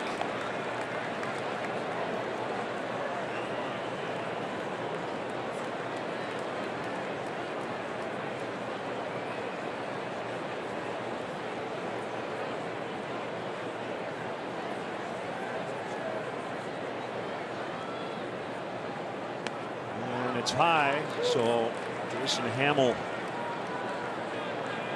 still could get a win if the Cubs can put up at least 3 here in the 7th. 6 innings, 4 runs on 5 hits. Struck out 7. Lost a couple. And the 2 home runs hurt him today. He had only allowed the 1 coming in. Carter got him, and then Neuenhuis last inning.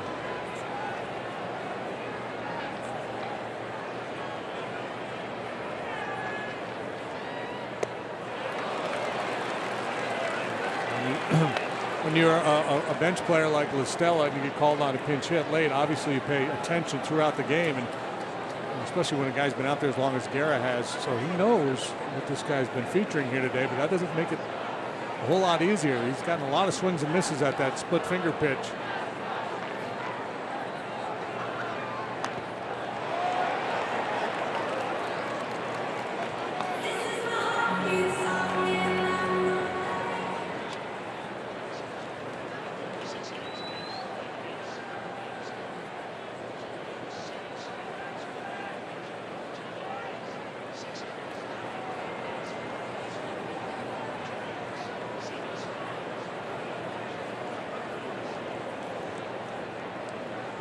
Swing and a miss. That's a big one for Guerra. Man, 11.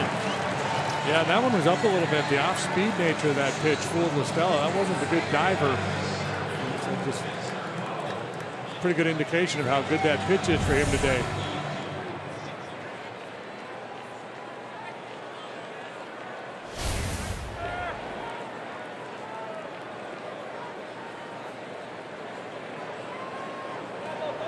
A scorecard for you. Graphic look, and that little dot, the home run, the RBI for Dexter Fowler. It's a huge strikeout for Guerra.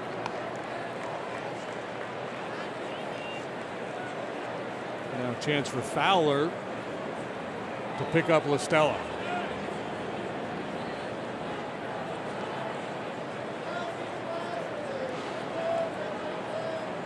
Got to take advantage of a Montero triple too, right?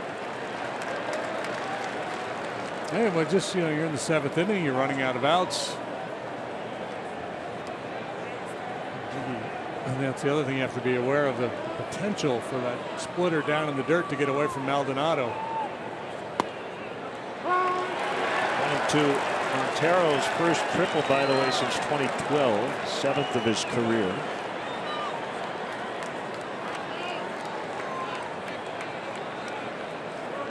First month or so of the season, we saw very few starting pitchers get deep into the game against this Cubs lineup. Really, that hasn't been the case. We've seen some really good starts.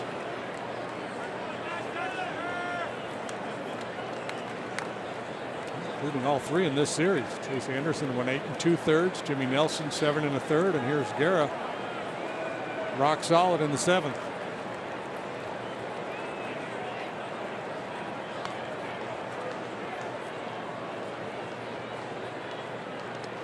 That gets by. Montero will score for 3.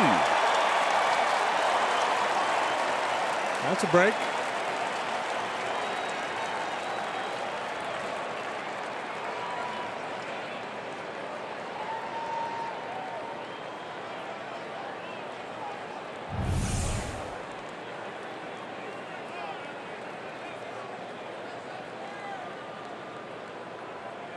He spiked that one way out in front of home plate. Tough assignment for Maldonado to block and contain that one.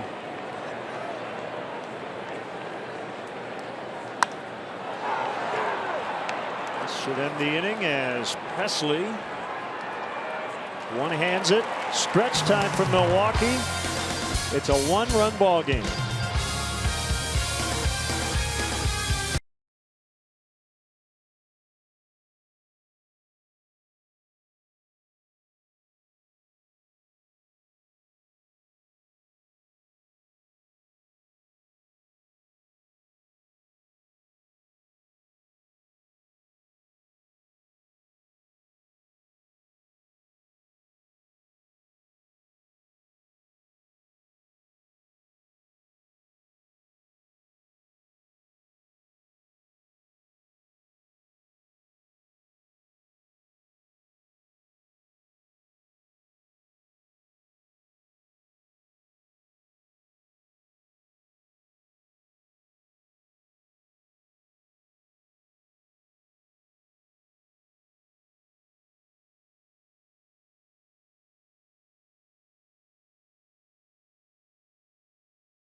Rubber game today as the Cubs trail by a run. Tonight on Sportsnet Central.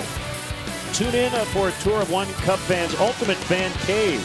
Custom basement, 11 TVs, a Chris Bryant corner, a bar with 50 autographed bats built into it, and more. Tonight at 10 on Sportsnet Central. That's next level fandom there. It's like the Cubs' new clubhouse. There's Justin Grimm. Justin Grimm pitching for the 17th time. 4.5 ERA. He looked scoreless inning last night. He had the 8th. Walked a man, struck out a couple through 20 pitches. Maldonado with a pinch hitter. Alan Walsh is on deck for Guerra, and then VR.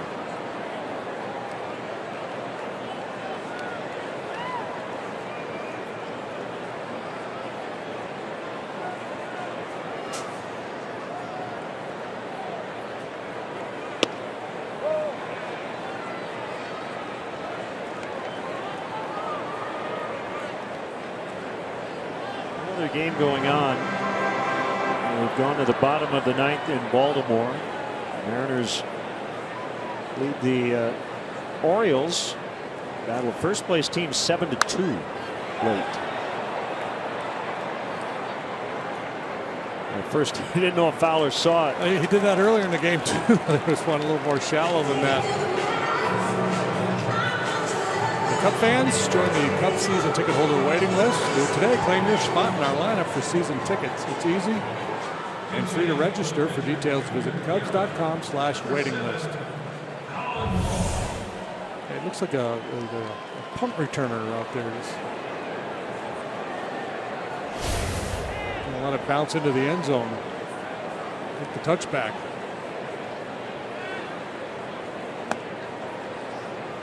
93, but up and away on switch hitting Colin Walsh. Switch hitter, he's a walk machine.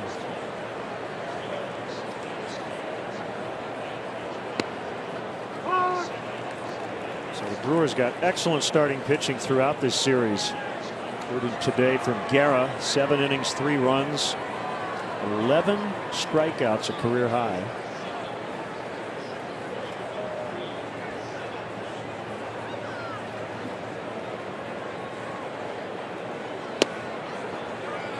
Low and in.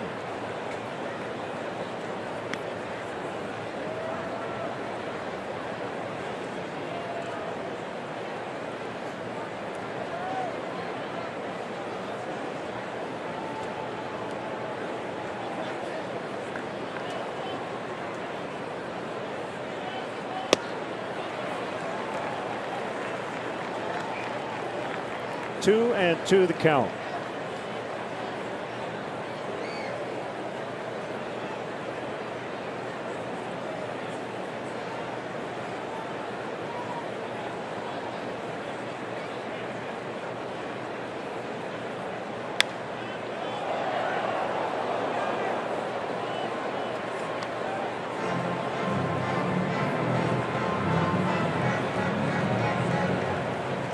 Now over in Baltimore. Final 7-2 Mariners. So the Orioles drop into a first place tie in the East with Boston, and Seattle with a 1.5 game lead over Texas in the West.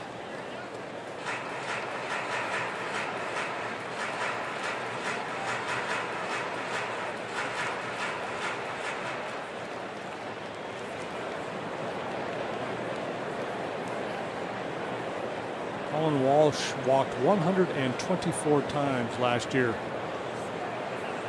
at Double-A. Foul tip, strike 3. He struck out a lot too, 131 punch outs.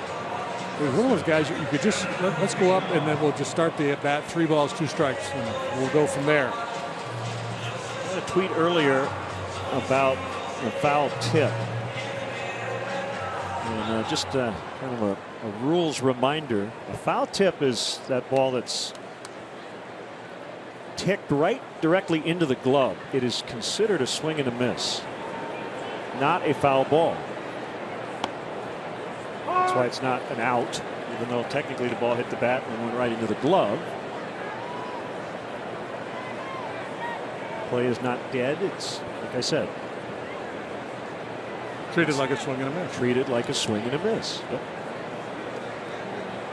So you often see, like in a game story, catcher had to leave early after getting hit by a foul tip in the mask. No, technically not a foul tip. Maybe a foul tick. Yeah, that was the playground. He ticked it. He did not. I did too.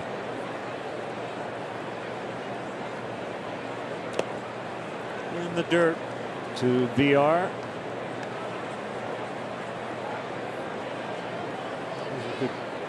Point of contention at the playground, the tick. Also, then the guy who showed up late. Can I play? Yeah, you can be all-time catcher. How about that gig? All-time catcher in pickup game. Sorry, dude, you were late. 3-1. By the way, give us your shirt. We need a second base. Hey, did you see Brad Ausmus is going to auction off his sweatshirt for charity. The one he laid on home plate. He got ejected the other night. VR with a 2-out single. That was a good rant. Brad's a pretty cool, calm guy, but when he goes over the edge, I saw it back when he was playing. When he flips, it's impressive.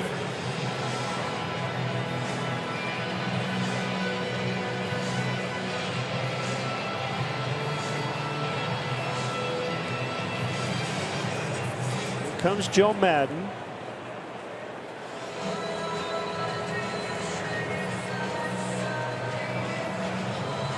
You never know after a night like last night exactly who's going to be available out of that bullpen. And, who's going to be able to give you how many outs or pitches.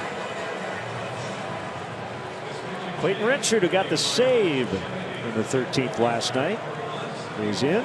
We'll be right back.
Seemed to be just general frustration with the way his team had been playing as well that might have played into this. Time to get the money's worth. Seeds flying. Peels the hoodie off.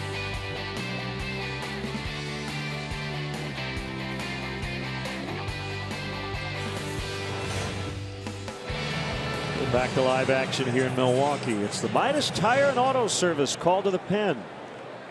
And here's Clayton Richard, who got his first save as a pro last night. I asked him if he had any in college. He didn't remember, but he had multiple saves, according to the Baseball Cube, at Michigan. Well, this move makes sense on a couple levels. One, you got a left-handed hitter, and the other piece of the equation, you got VR down there who leads the league in stolen bases with 13. So you bring the lefty in. He was quick to home plate. It's a little more challenging for VR to try to steal that base.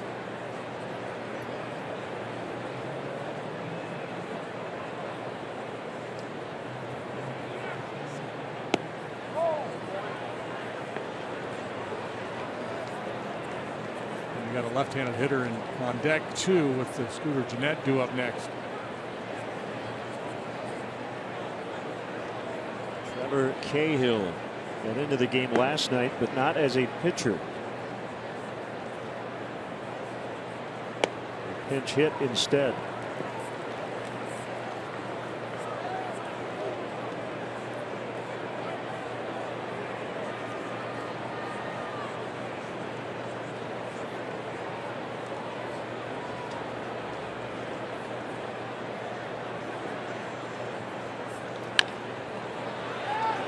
Bounces Russell. It's to second base in time. And the inning is over. 4-3 Brewers after 7.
And a private meet and greet with a current player. This season's destinations include stops in Pittsburgh and Chicago. For more information, visit Cubs.com/travel.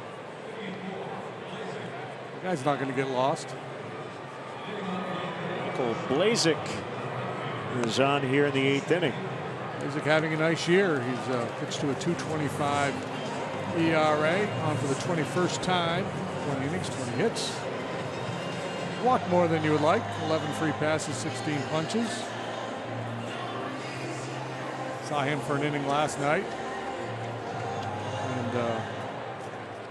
And rushing that up there pretty good last night. More velocity than I remember from Blazek. Fastball, slider, curve.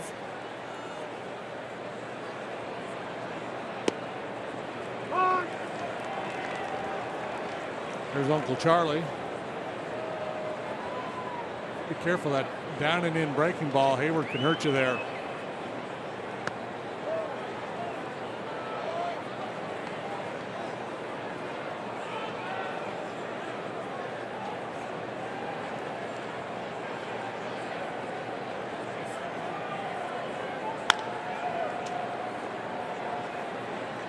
Checking to see if he cracked his bat, and he did. Sounded like it.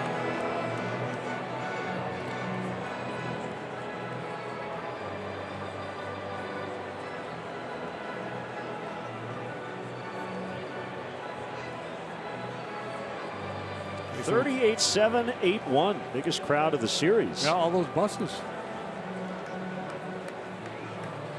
A lot of groups here today.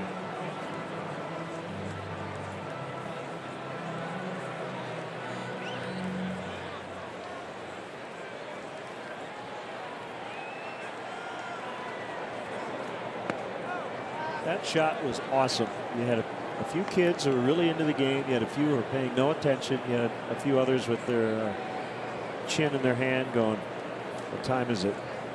I'm ready to go home. Did we miss social studies? Hayward pops into short left, caught by Presley. Is that a thing anymore? Social studies? Is there a class called social studies? Yeah, I think so. Sure.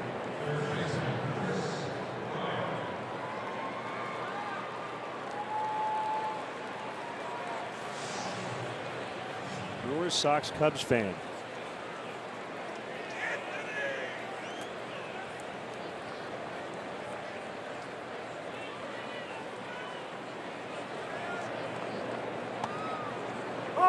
Strike one. Awfully good today at neutralizing the middle of the Cubs batting order. 2, 3, 4, 5, and 0 for so far today. Bryant, Rizzo, and Zobrist have all walked.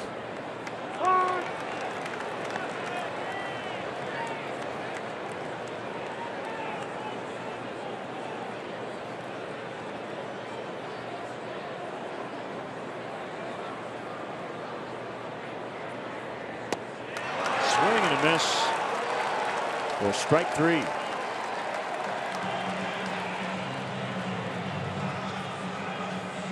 The player-coach relationship in baseball has changed over the years, hasn't it? With that shot of Dexter with his arms draped around John Maley. Yeah.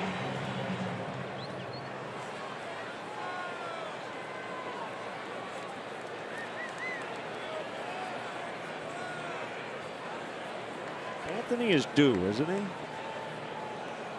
Yeah. For his last 12. He's taking his walks.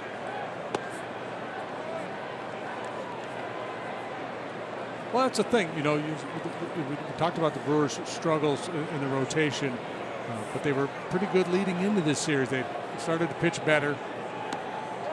There's always that knee-jerk reaction, like when a good club gets shut down, you want to say, well, it's a day game after a night game, or it came after a day off. I think the pitching's been really good for the Brewers in this series.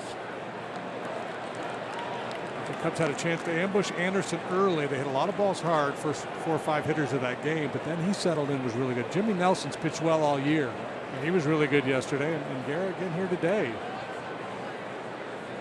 Not rattled by that leadoff home run he allowed to Fowler. There's ball 4.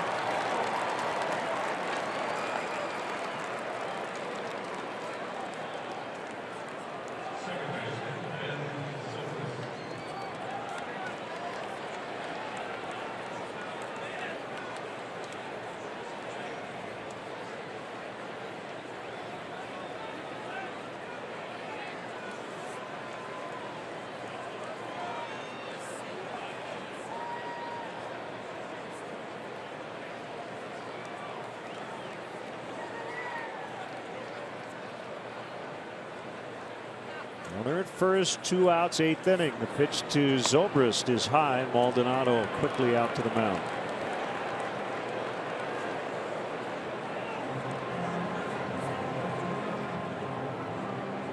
Zobrist, one of those hitters that'll give a pitcher and a catcher, for that matter, fits, just trying to figure out how to put him away. He covers everything. He's good in, out, hard stuff, soft stuff, doesn't chase.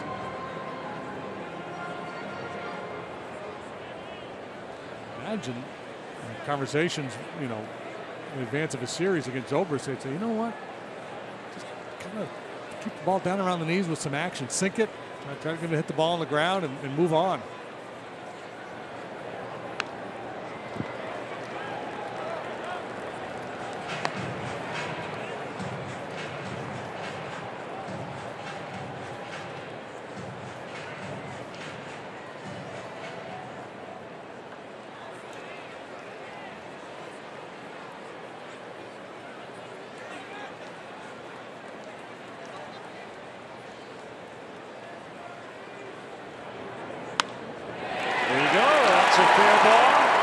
Rizzo around second on his way to third. Zobrist with a double. All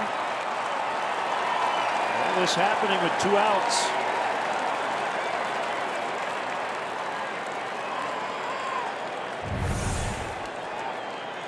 And again, running fastball, outer third, off the outside edge, actually.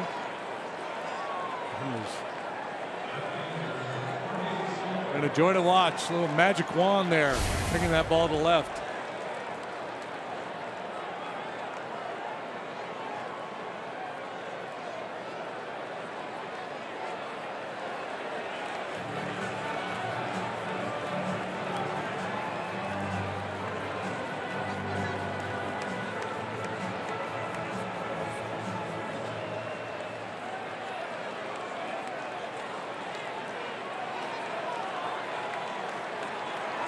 Solaire's had a nice day. Double, he lined to the warning track and grounded into a fielder's choice. This is where all the work they do prepping really bears fruit. You know, John Maley's so good at telling his hitters when a new guy comes into the game, you know, getting with him, hey, he's going to start you with this, he's going to try to finish you with this if he gets ahead. He can sell out on the fastball in certain counts. Just little nuggets that a hitter can take to the plate. And we talk a lot about a hitter having a plan at the plate. A lot of it is you know, Can I sit dead red? Do I have to respect off speed?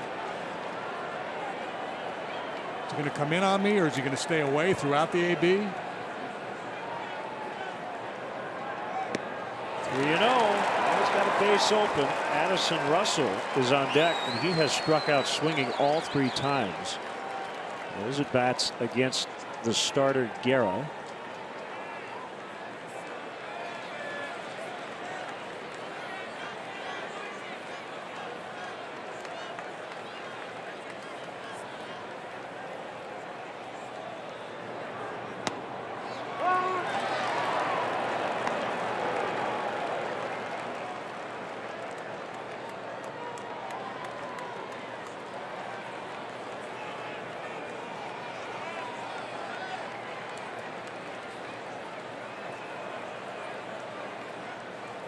Big at bat here for Jorge. 3-2.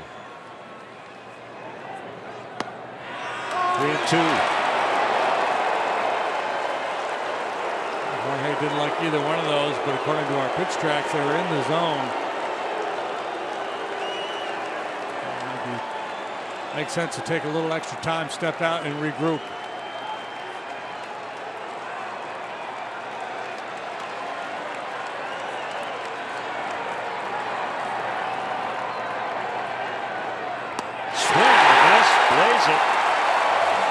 Comes all the way back and gets out of the inning with no damage.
Public transportation, they do offer a free bike check. That's now located by the Addison Red Line station. And if you drive, the Cubs provide free remote parking and shuttle service on night and weekend games. For information, visit the A to Z guide at Cubs.com.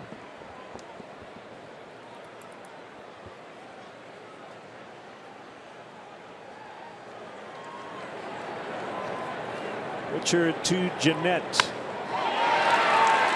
Back base hit into center. Jeanette led off the 6. A little base hit the left field. I believe he was first pitch swinging that time as well. A breaking ball down from Jason Hamill, flipped it into the left for a base hit. Now he gets Richard to start the 8th. And Joe's going to make a double switch here, I believe.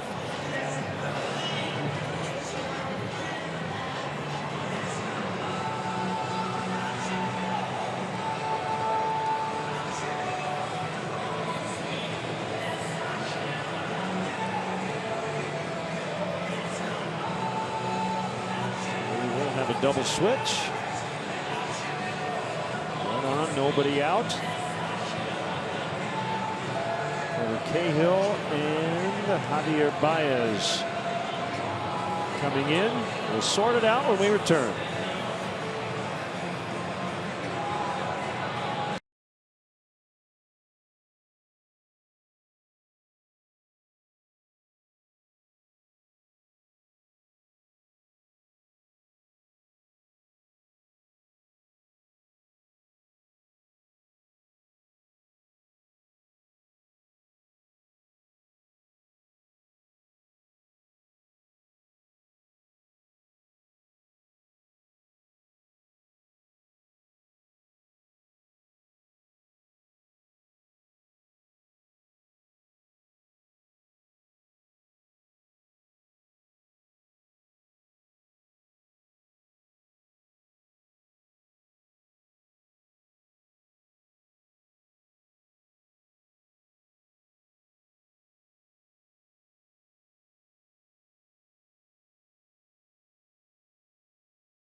Javi Baez comes in. We'll bat in the 9th spot and play 3rd, and it is also time for the Midas Tire and Auto Service call to the pen. Here's Trevor Cahill.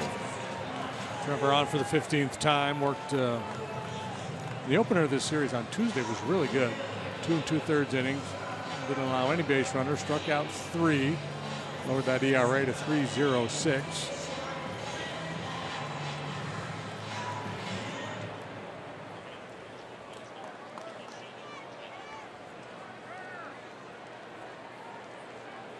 Net the runner at first. Carter was homered today and struck out twice and looks at a strike.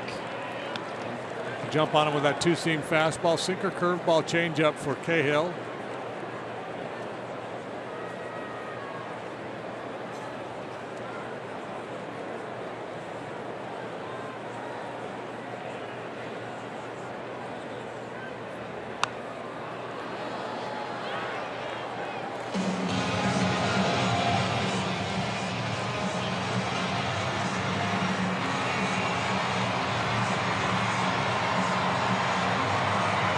The pitcher of record for the Cubs. If he do not come back and at least tie this game, he'll lose for the first time this year.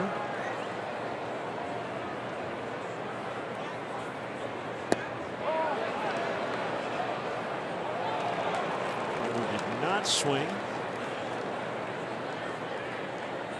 That's a good 2-strike pitch, though. On the plate, but well down. Potential chase pitch and a possible ground ball double play.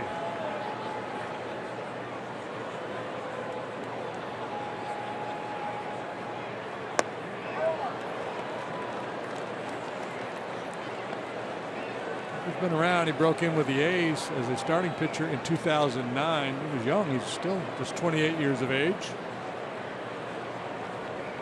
18-game winner with the A's in 2010. Those are former teammates. Chris Carter is on that team for 24 games, and Cahill strikes him out.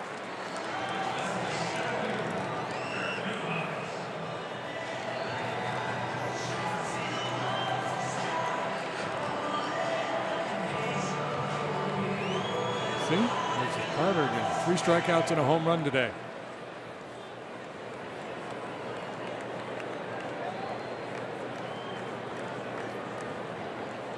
Go ahead 2-run homer for Neuenhuis in the 6th.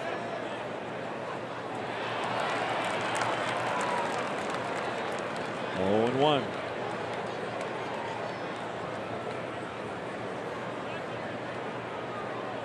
Tyler Thornburg will get the ninth, it appears. He's up in their bullpen. Deep left. Bryant into the corner, and he makes a grab right up near the padding. Jeanette tags and heads to second. He's there with 2 outs.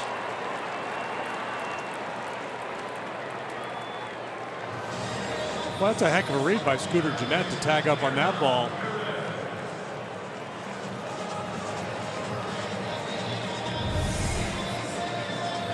There's no guarantee Bryant was going to be able to run this one down as it's slicing into that corner, and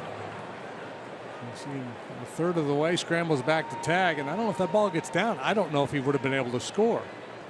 But he read it right.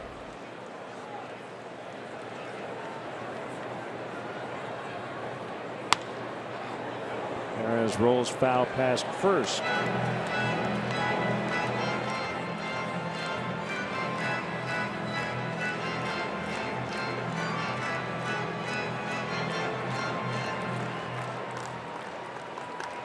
First blown save of the year for Jeffress last night. He's pitched a lot lately, as JD mentioned, so we'll try to stay away from him. That's a base hit. Jeanette around third. And he will score. So a big insurance run courtesy Hernan Perez. It's 5-3 Milwaukee. That run will be charged to Clayton Richard. That's a huge 2-out hit for the Brewers. With Jeffress not available, Thornburg will be asked to finish this one off for them, and now he's got a little breathing room. And Jeanette with that big base running play as well, leading to that RBI hit.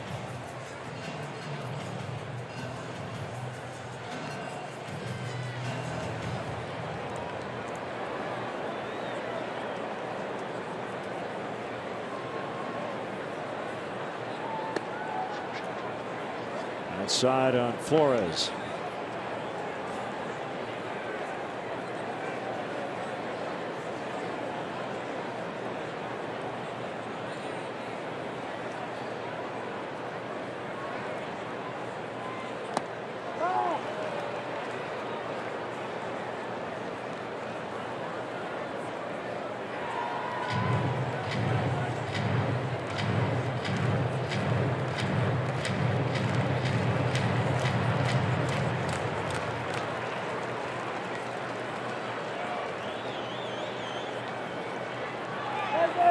Takes off, and he'll get the bag without having to slide. Montero couldn't handle the pitch.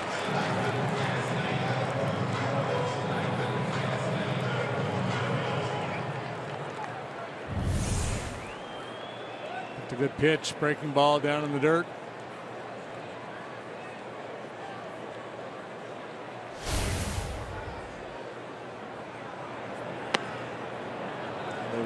Flores, Maldonado on deck, and the base open.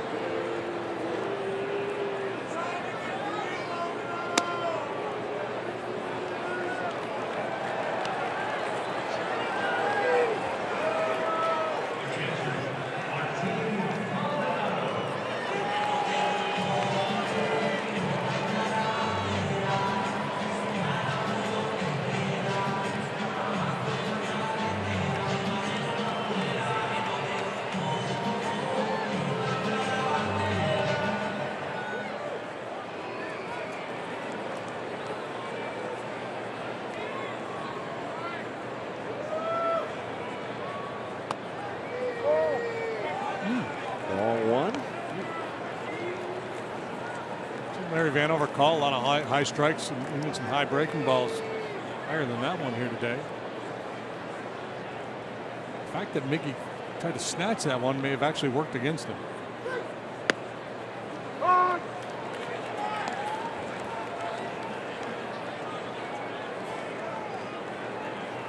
Jonathan LaCroix out on deck. If Maldonado can keep the inning alive.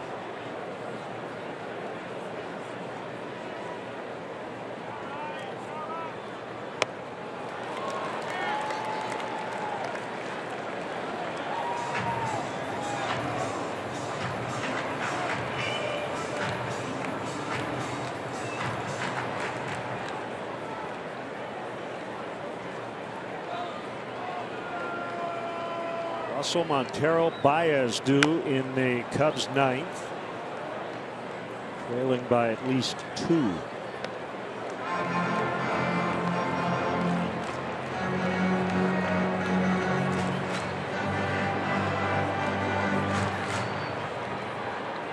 Joe Maddon has said that if he were to need another starter, if somebody were to go down, Trevor Cahill would be the best option. You can see why. He's got a resume of a track record of success. Both runners moving, and that's a double steal.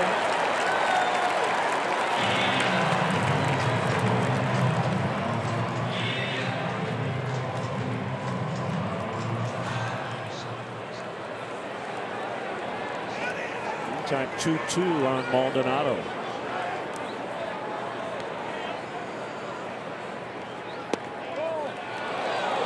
Full count. Just missed with that changeup. To finish the point of Cahill, he's got the repertoire, right? Yep. Sinker, curveball, changeup, good against both right and left-handed hitters. Done it before.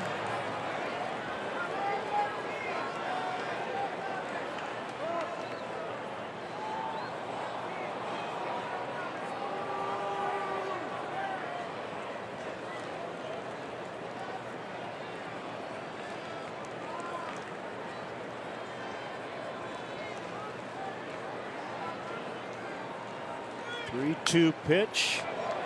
Bounced foul.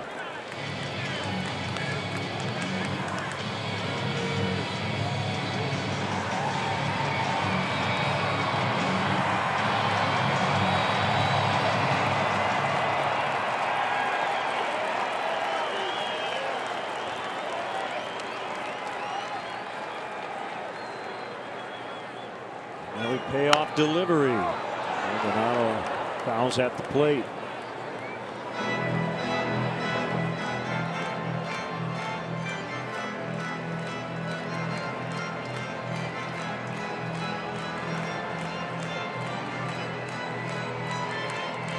Back to San Francisco for the weekend after this one. 3 in St. Louis. Cubs will be back home for a while. Another 3-2.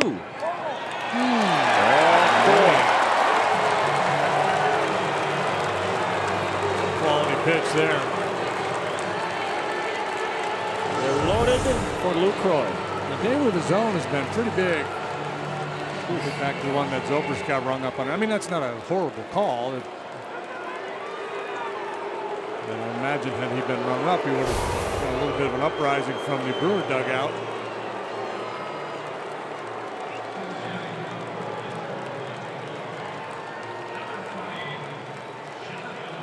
Joe was asking down or outside, and Larry Vanover said down, and Joe did not agree. Seemed to be backed up by our pitch tracks. That's from the dugout. You can't see in and out very well. You can see up and down.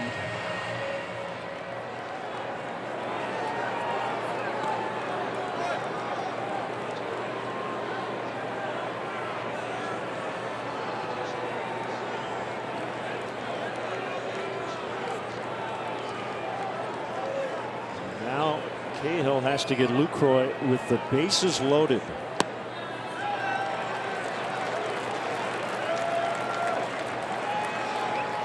Yeah, down 2 going into the 9th. You got a puncher's chance, but if LaCroix does some damage here, it's going to be awfully tough.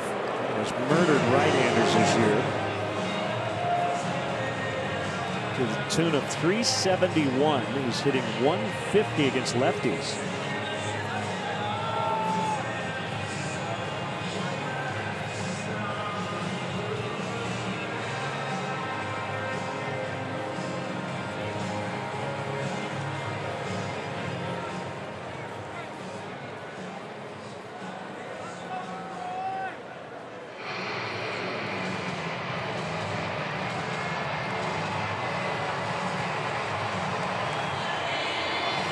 With the bases loaded. The Cubs pitching staff has been great in this spot. Going into today, they have held their opponents to 1 for 27 with the bases loaded.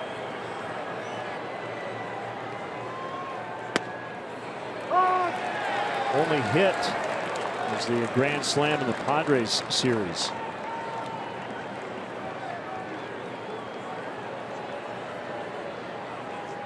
Is that Dickerson? Alex Dickerson. Yeah, that sounds right. 2-1. We had that conversation the other day about clutch hitting, whether it's a skill or not. Remember a couple of years ago, LeBron, I think he led the league in batting average with runners in scoring position. Yeah. This year he's hitting a .184 with runners in scoring position.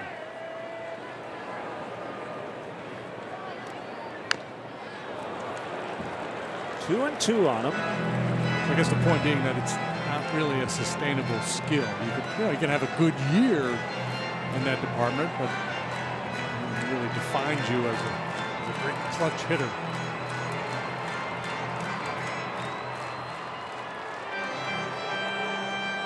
Yeah, if someone told you, I don't know, I haven't looked, Bryce Harper's hitting .230 with runners in scoring position, you still would want him up in that spot just because he's a really good hitter. But if he had a bad stretch, it would not negate him. You'd probably think that the fact that he's hitting .230 in that situation, he's probably due to start to come through. Because he's a better hitter than that.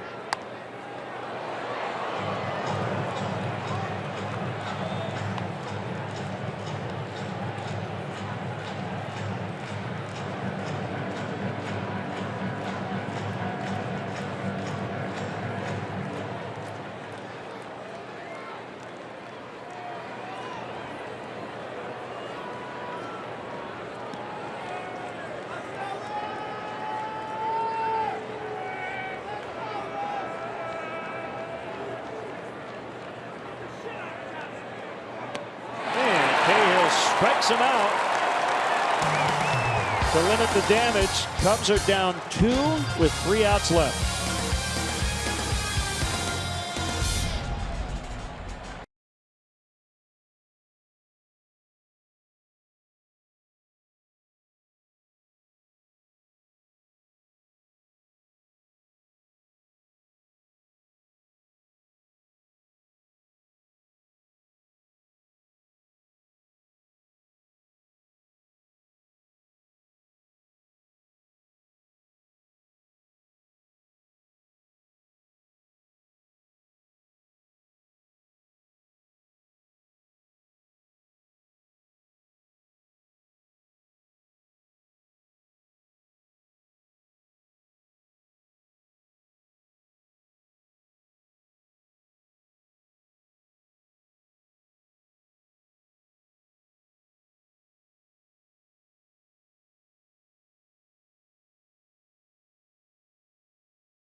Lewis, former Cardinal Jason Hayward and the Cubs take on the Redbirds. Coverage begins at 6:30 with Cubs pregame live, presented by Fields Auto on CSN Plus. Trailing by 2, they will face the fill-in closer for today, and that is Tyler Thornburg.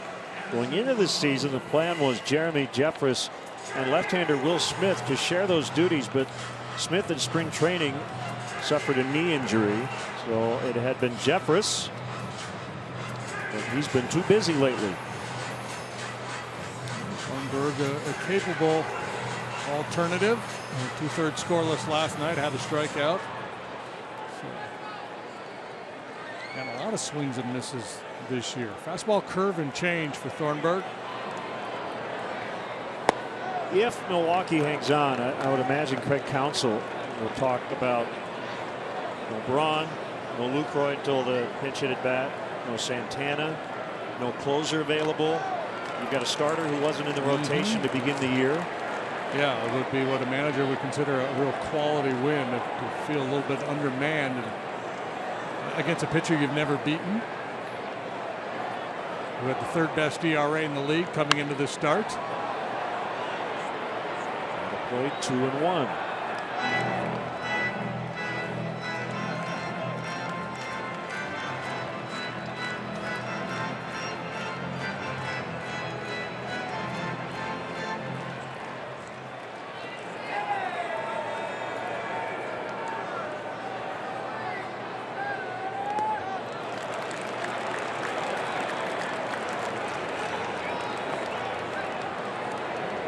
For guys who haven't done it a lot, ninth inning just has a different feel. Put a base runner or two on, put a little pressure on Thornburg, see how he responds. Ball four. Tying run will come up. I think that sequence proved to be very calming for the boys in the home dugout.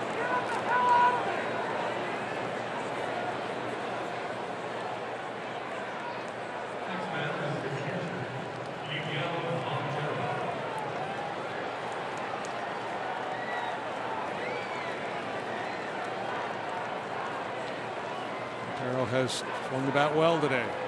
RBI single and then a triple. Came around to score on a wild pitch.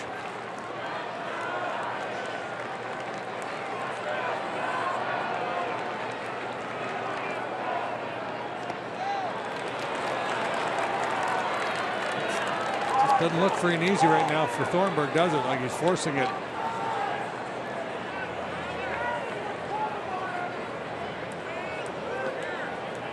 Major league saves for him. Yeah, it's just his mannerisms. You can tell he's a little unnerved. One save in the minors. It was in rookie ball, 2010. Well, you often have these conversations with baseball people about you need to have a ninth inning guy. And whenever you try to fight the idea that you need a closer, the answer is always those final 3 outs are different. Yeah, I think you can train a guy to be. Look at what Genmar Gomez is doing for the Phillies this year. I think a lot of it is just a matter of being exposed to that role. So maybe there's some bumps along the way, but there's any number of guys I think in most major league bullpens that are capable of doing that job. But I don't dispute the fact that some guys just aren't cut out for it. But I think there are a lot more capable of doing it than maybe people think. Missed again, and Russell did not take an unnecessary risk as he didn't get a good read on that ball. 3-1.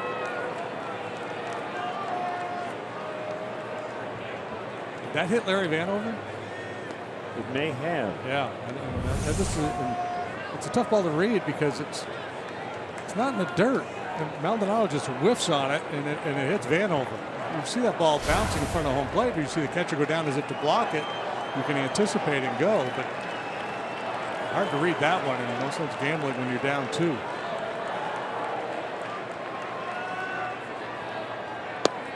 Ball 4. No part of contact right now. Derek Johnson, pitching coach.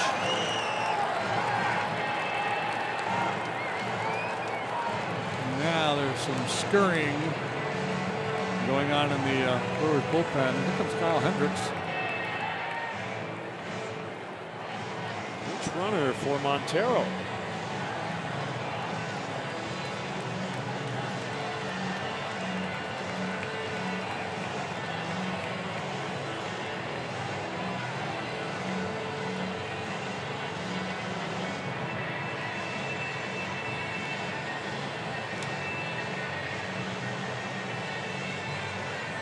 Capuano.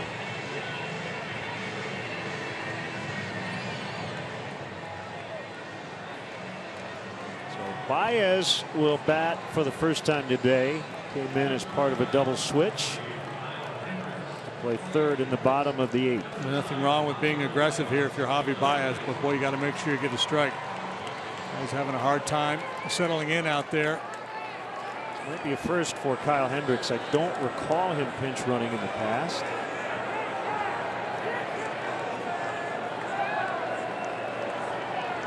He represents the tying run. 2 on, no outs.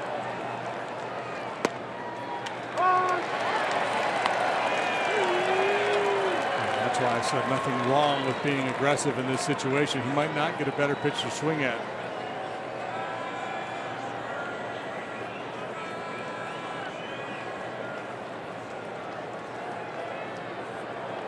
Cubs came back down a run last night and down 2 today.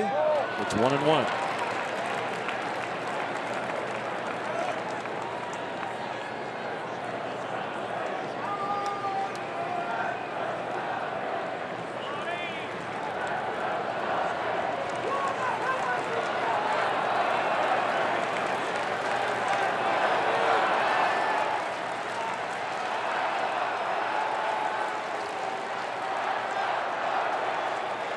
Pitch.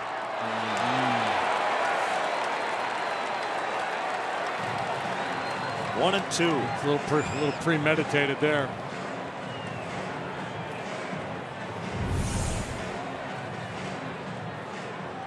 With that front side leak. The line drive base hit will work.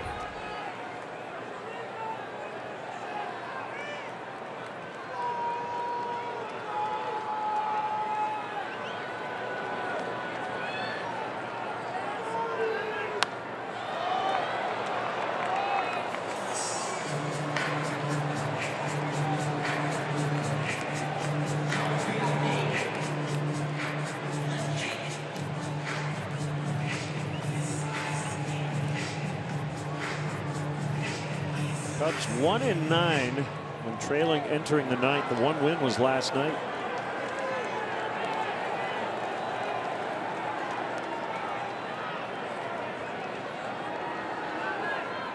Swing and a miss.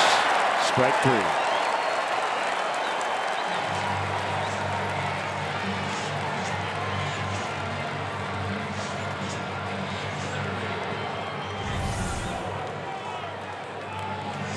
Good sharp curveball that Thornburg possesses.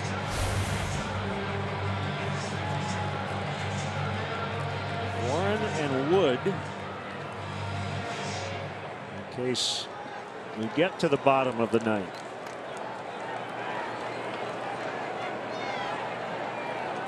Fowler led off the game with a home run on the second pitch. Cubs led 2-0 early. Trail here 5-3 late. A hefty home run. 15th career leadoff blast.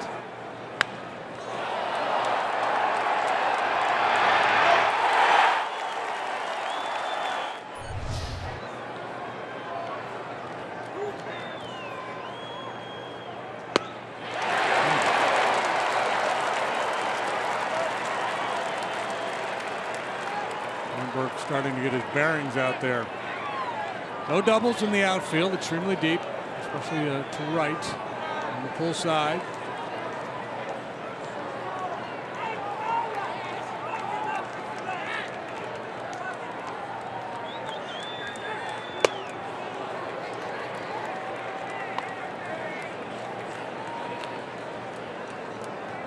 Guerra, Blazek, Thornburg.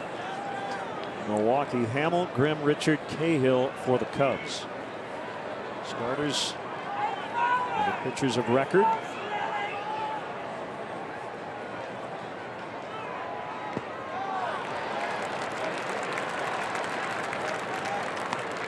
This has been a north-south sequence so far in terms of the pitch locations. 2 balls and 2 strikes. Jason Hayward on deck. They've gone 23-4 in the last 27 road games dating back to mid-September last season.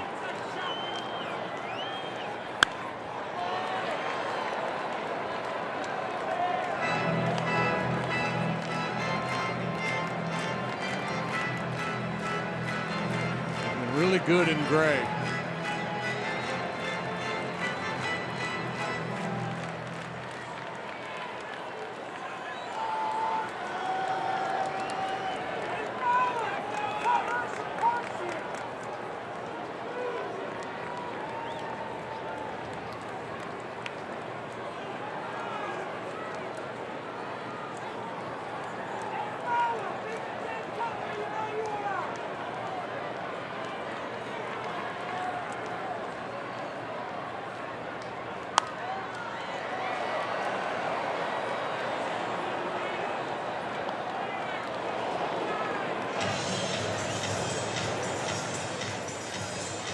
Have to respect that curveball. Hard to get out in front of 94.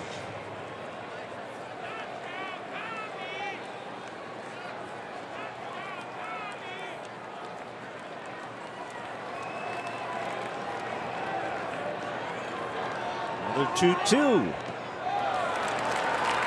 It's full. So if you're selling out on fastball there, you flail at that curveball. But Fowler, a good patient approach.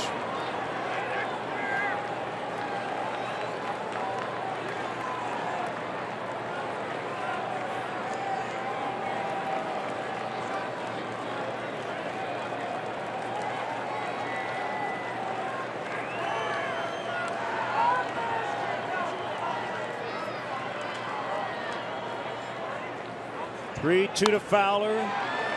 Another foul.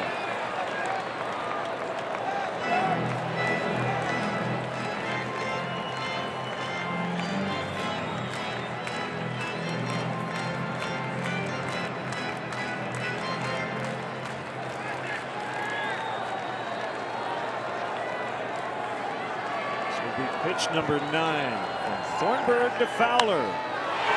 Deep drive out of the right center, and caught right up against the wall. Fowler just missed his second of the day, and the Cubs are down to their final out. First and third for Hayward. Well, he was able to get on top of that high fastball, and I thought for a minute that he got enough. But just didn't quite get all of it.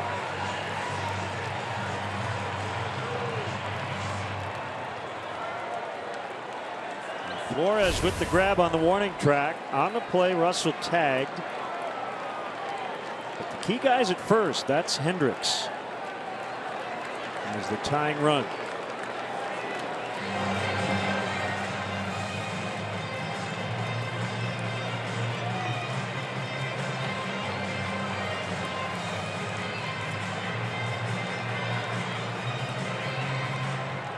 That was a very loud second out.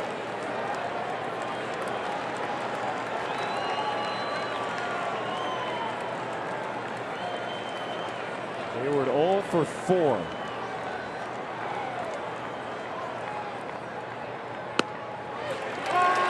Strike one. A lot of hard stuff in. And Auto called for that fastball in. It drifted back over the plate a little bit. Good start for Thornburg.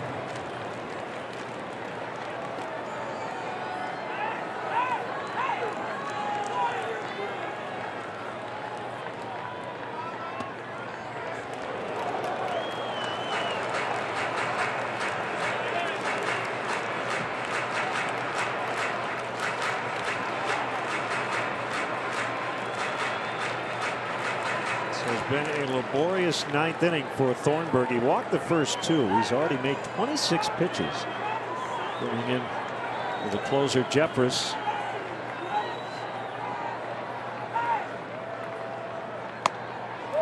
Two and one. The move Jason does as he gets set, he pulls his hands in close to his body, and I'm trying to work with him to get the hands, get a little separation, get the hands out away from the body a little bit. It's just tough. You can work in the cage, you can work in BP, but in game situations, you tend to fall back on old habits.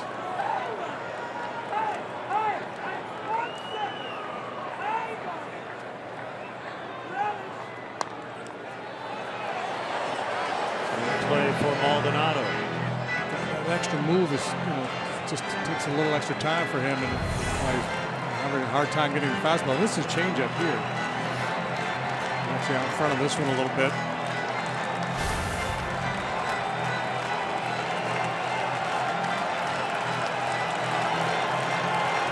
fans on their feet. Cubs fans well represented this week.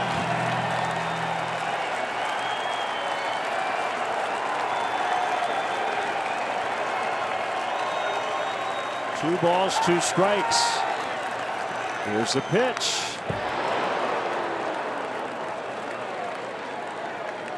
Not sure if that's where Thornburg wanted it, but he got away with it.